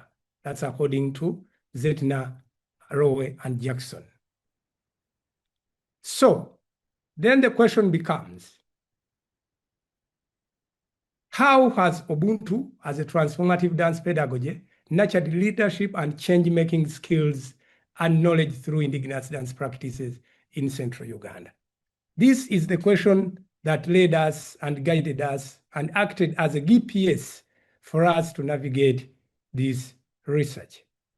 And to find answers to this question, we used participatory ethnography through storytelling and also participatory and non-participatory observations in selected communities of indigenous dance practices in central Uganda. This participatory aspect is key since dance, music, storytelling, poetry are interwoven together within indigenous practices, and they are embodied ways through which knowledge is transmitted, is shared, is questioned, and is sustained. So, the answers to our questions were as follows. Number one, that within the indigenous dance practices that are underguided by Ubuntu, there is relationality as an ethic of care. When people dance together, they relate. When they relate, that inspires care. So through music, through dance, through storytelling, people are not just moving their bodies around. They're using all their senses to care for one another, to connect with one another, to support one another. And leadership, for it to be successful or for us to nurture leaders that will transform Africa, we need to have leaders that know how people connect with people. And this is what indigenous dances provide. And this ethic of care, which is facilitated and irrigated by the philosophy of Ubuntu, is so important in terms of developing impulses within these members to acquire competences in leadership. The point number two is that there is a story that is going around, it's conventional now, that within African communities, people do things communally. So there is the idea that maybe the individual is suffocated within the entire configuration of the community. Our research disputes that kind of view by insisting and revealing that these indigenous dance practices that are undergirded by Ubuntu shape the self as a leader and a change maker. A drummer within a particular ensemble is a leader. A dancer within a particular ensemble is a leader as an individual. And so the idea of I am because we are, and because we are, therefore I am, if I'm to quote the late Kenyan philosopher John Mbiti, is so alive within these practices. And because of this emphasis on the individual, the self is able to develop those competences, to grow, to thrive, and to look behind, in front of them, and besides them to move with others. And this is common in dance, in music, in storytelling, poetry, and so on and so forth, as these are integrated practices within the African universe. Finding number three is that the intersection of Ubuntu philosophy and indigenous dance practices within these communities nurtures leadership agility through the interoperability of music, dance, and storytelling. The idea of leadership agility, according to Joyner in 2019, is also about reflective action. And reflective action occurs when we do an action and we reflect, and when we reflect, we also engage in action. So the intersection of all these different knowledge domains to form a whole places the dancer at the center of that reflection, action, and reflection again. And so through that, an individual is able to get the skills to be agile. How do I listen to dramas? How do I listen to stories? How do I engage and relate with other dancers? How do I support other dancers? And how do I change and shift given the environment to be able to support the tradition and to support the community? And agility is at the center of that entire enterprise and that critical action that is embodied through dance, music, and storytelling. Our final finding is that these indigenous dance practices within the communities accentuated leadership transformation. That's what we call it. What do we mean by this? What we mean is that the practices happen within the communities where people live. So the communities are seeking solutions and actions within their own environments. It's common within the contemporary development agenda, especially from the liberal thought, to send experts to these communities to tell them how to transform their lives. These dance practices that are undergirded by Ubuntu contest that by stewarding all action within the communities. So people engage in activities within the environment to further understand their own environment and seek solutions that are contextual to those particular communities. And leadership that does that is leadership that is closer to the people. And that is democracy, the leadership of the people, for the people, with the people, by the people, and of the people. So within this research, we believe that the intersection of philosophies and the arts is central to the transformation of leadership and change-making competences and practices. And what we are doing now, which I'm doing already here, is to engage in debates that will shift the arts to the center of discourses on Africa seeking African solutions to African problems. Number two, we also are already building and collaborating with NGOs, with policymakers, with a government, with communities on leadership training models that integrate the indigenous arts practices. We also want to benchmark indigenous community practices for policy on community transformation and intervention. And our plan is to also generate a policy paper from this research that will point us towards that particular direction. We also, lastly, already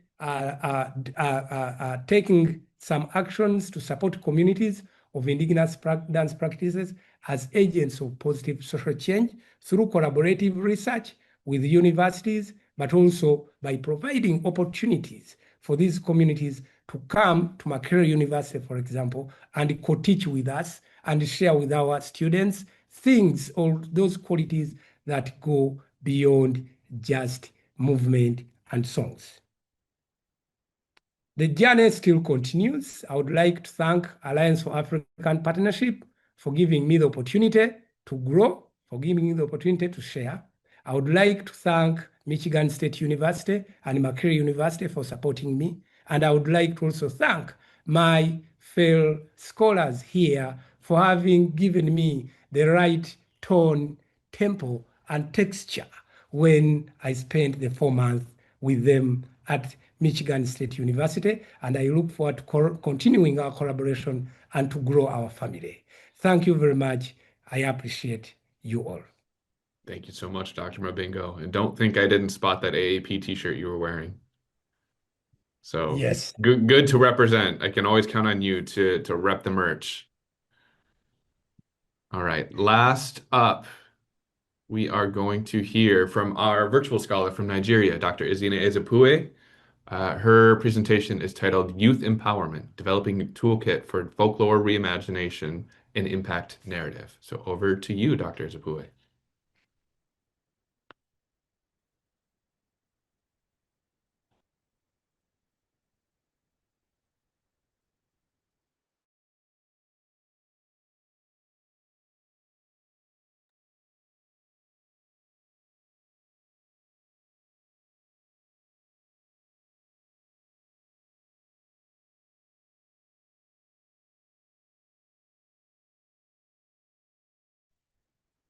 Doc, you are muted. Unmute yourself. Okay, thank you so very much. Sir Gladys, thank you so much. So I was saying, I hope you can see my screen. Yes, looks good. Okay, great. Thank you. So I was saying that I am that AAP scholar who conducted her fellowship 100% virtual. Now, our guests will understand why I am last on the list. I'm that special. So I am Ezine Ezepwe. I am an associate professor of film at the Department of Theatre and Film Studies, University of Nigeria, Nsukka. So for a while now, I have been researching, mentored by my MSU and UNN mentors, Dr. Ray and Professor Amoyeze. I've been researching youth empowerment, developing toolkit for folklore reimagination and impact narrative. Okay. Oh, sorry, clicked twice. Okay. So this research was inspired by the disturbing unemployment rate amongst Nigerian youth and the desire to fill the gap, starting with my students. The median age in Nigeria is approximately 230 million persons, is 18 years. About 58% of this population is they're aged under 30. And findings show that Nigerians aged between 18 and 35 face higher unemployment rates. Surveys conducted by Afrobarometer in 2024, such as this chart on my screen now, indicates that a growing percentage of Nigerian youth will prefer to be self-employed. Among people in my studies age group, that's 18 and 35, this is my target age group, 55% are unemployed. And of that group, 32% are currently not looking for any job, even though they are unemployed. So I took a survey of graduates from my department, Theatre and Film Studies, between the years 1994 and 2024, and their responses informed the gap which this research seeks to fill, which is skill acquisition to enhance employability.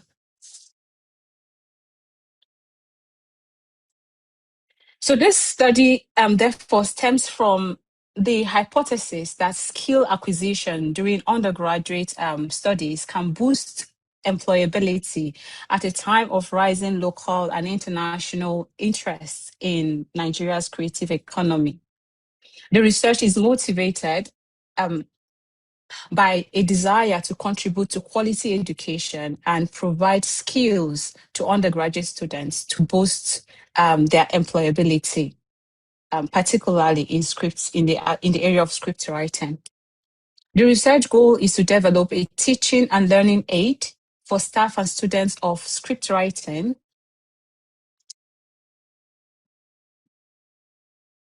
it's a toolkit that guides emerging writers through the process of collecting, documenting, and reimagining folklore into film narrative.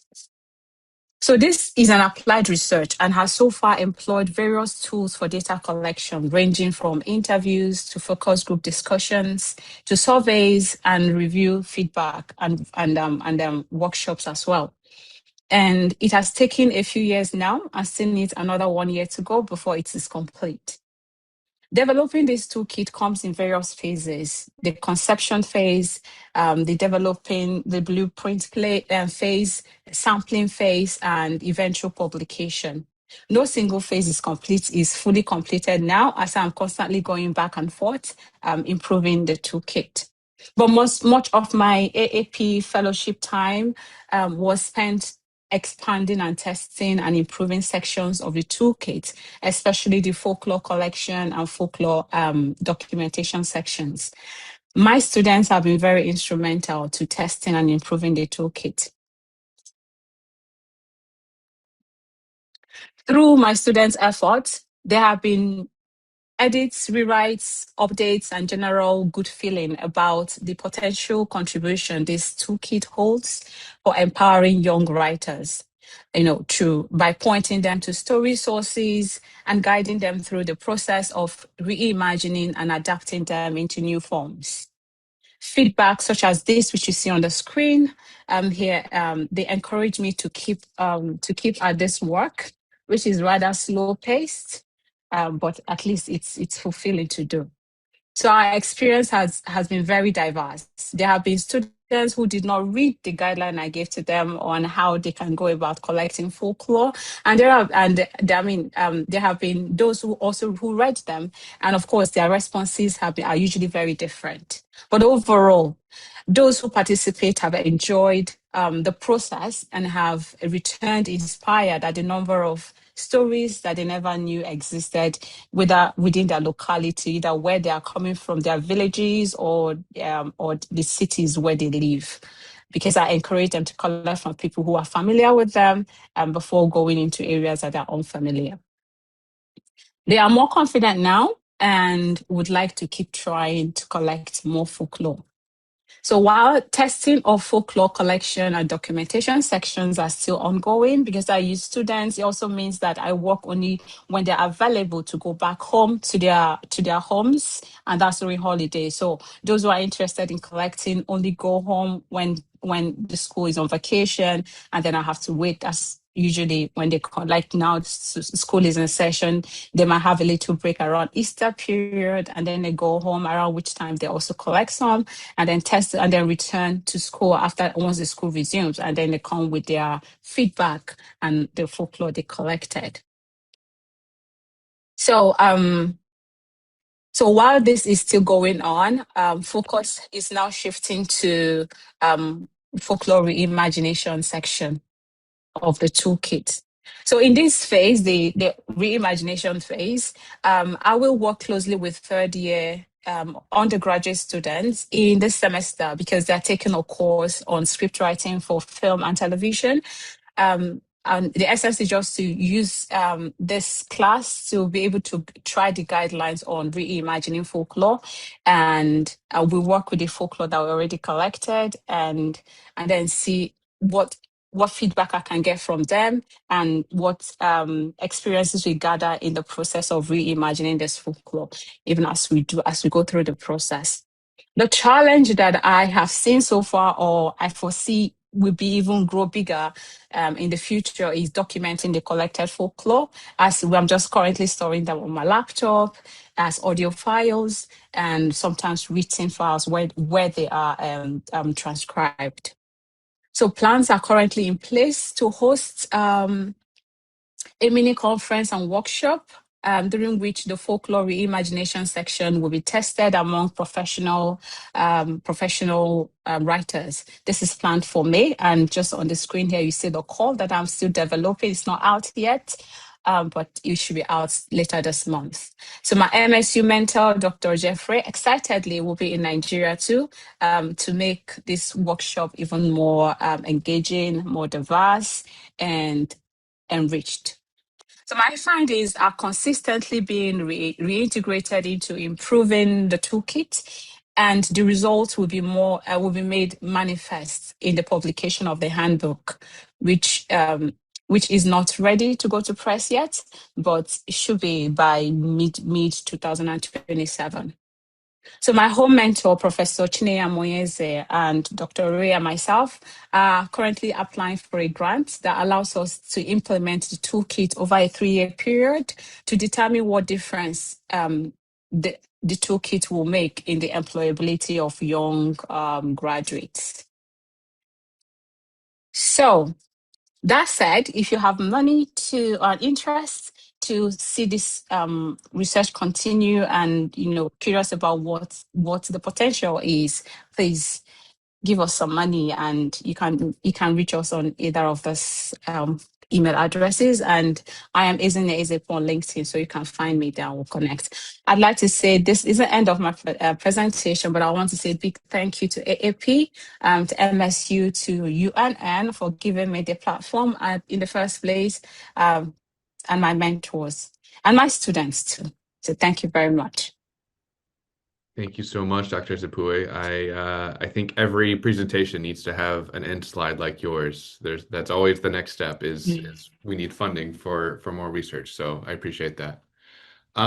So that brings us to the end of Group 3's presentations. We are now ready for Q&A, and it looks like there are quite a few questions in the chat and in the Q&A, so I will start with the first here for, looks like for Dr. Lueto. So this question is from Lydia Matthews. My question is about victims' privacy because victims are mostly stigmatized. Most of them often choose silence, letting perpetrators to go with impunity. In such situations, how can we make GBV reporting mechanisms safer for victims, and what safety pathways can be used? So Portia, did you want to answer that? Yeah, thank you so much. I'm ready to just inform you that Lydia is a former student of mine. She graduated here at the University of Botswana, all the way from Liberia. That's a very good question. One of the key things that we have to take into consideration with such research is the re-victimization of victims of sexual violence.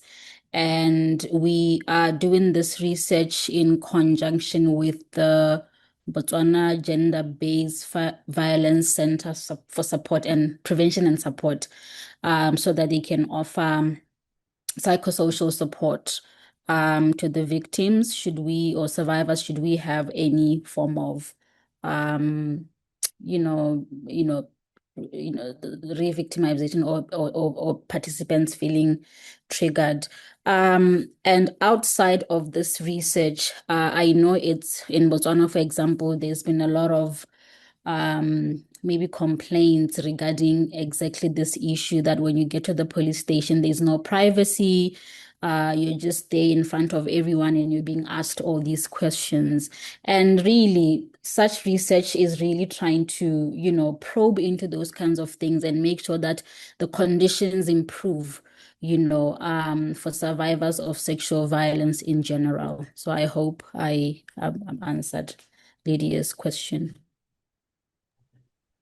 Thank you, Portia. And while I have you, it looks like there's one more question from Dr. Philip Efeong. He is wondering about expanding your research to other African countries, as it seems to be a continental sickness. So what's the question? So the question is, your study was in Botswana. Do you plan on expanding beyond? I mean, no doubt about that, because in actual fact, this study has been inspired by a lot of rigorous research that has happened or occurred in South Africa, our South African scholars. So I'm definitely looking into opening up those channels for collaboration because I'm borrowing quite a lot already from fellow scholars in Southern Africa, at least for now. So yeah. Great. Thank you so much, Portia. Mhm. It looks like we have a question from Prof. Mukodi for Ezine. She is wondering, well, her question is very interesting study, Ezine. It would be interesting to know the gender dimensions of participation. So could you speak to that at all? By participation, she's asking about my students who took part or who took part either in workshops or who took part in collecting the folklore. Is that? If so, we have a mixture of both male and female. All the students who indicated interest in collecting, whether they're male, irrespective of gender, were encouraged to go into collecting. Yes. Actually, depends. What I found really is that the males who participated tend to go out of their way and go beyond their immediate family members. Females seem to be very comfortable speaking to immediate family members, and extended and immediate. But then we have a number of males or those who just went out of their immediate and family members in general, and then went into communities to speak to people they do not know, are usually males. But yes, both genders were represented. Thank you so much. That is actually very interesting, the difference in where they find the sources of that information. So thank you. I know we are running very short on time. So I know there's been quite a bit of back and forth in the chat and in the Q&A. It looks like we have one more question from Dr. Philip Effiong, and then I'm going to have to wrap it up. So the final question is, Ezine, do you focus only on folklore from your Igbo ethnicity, or are you exploring other ethnicities? No, I'm not focused. I'm not focused on Igbo folklore. It actually is students wherever they are from, but I find that because my university is situated in Southeast, much of the people or much of the students, I mean, large percentage of the students are Igbo, and so. But I did have students from Benue who collected folklore around Tiv. Actually, one of the images was on my slide. I haven't had anyone from the north because it's rare for northern students to be in, yes. But I have other students who are Igbo, who are resident in Abuja or Lagos, but these ones tend to be collecting from family members. So we'll still have narratives from that are either Igbo or mostly Igbo. Great. Thank you so much. All right, that concludes our Q&A for this section. I am going to turn it over to Dr. Amy Jameson to give us some closing remarks. Thank you, Justin, and I'm really happy to be here. I want to thank all the scholars for inspiring us and for enriching our knowledge and making such strong contributions to addressing pressing global challenges. It's really an impressive group of scholars here, and I know that I am leaving very enriched for this conversation. You have set high expectations for how this work will progress, and we will be watching with a close eye and ready to support you where needed. And I have the essential task of thanking all of you who work to make the African Futures Research Leadership Program so successful, the scholars themselves, all of the mentors, the AAP institutions who nominated the scholars and have supported them to participate, those faculty and staff who have led professional development sessions, Professors Wando Achebe and Susie McFarland Alvarez, who facilitated the leadership retreat, and of course the AAP team, especially Jose Jackson Maleti, who had the dream to make this program a reality and worked very hard to do so and has led and championed it from the beginning, and Justin Rabineau, who has worked so hard to make the program as successful as it has been. I'm sure there are many sleepless nights, but I know that it's all been worth it. So again, thank you to the scholars for sharing your work with us, making yourselves vulnerable to the questions, and really enriching us in major ways today. Thank you so much. Thank you, everyone. Just a quick note, today's session will be recorded, and I will be sure to send that all to you within the next few days. So keep an eye out for that. Thank you so much. And Justin, just to let everyone know that Cohort 6 is coming. Cohort 6 is coming, yes. We will be sharing an announcement about Cohort 6 in the very near future. So we are very excited to welcome them. So keep an eye out for that press release in the coming days. Thank you all.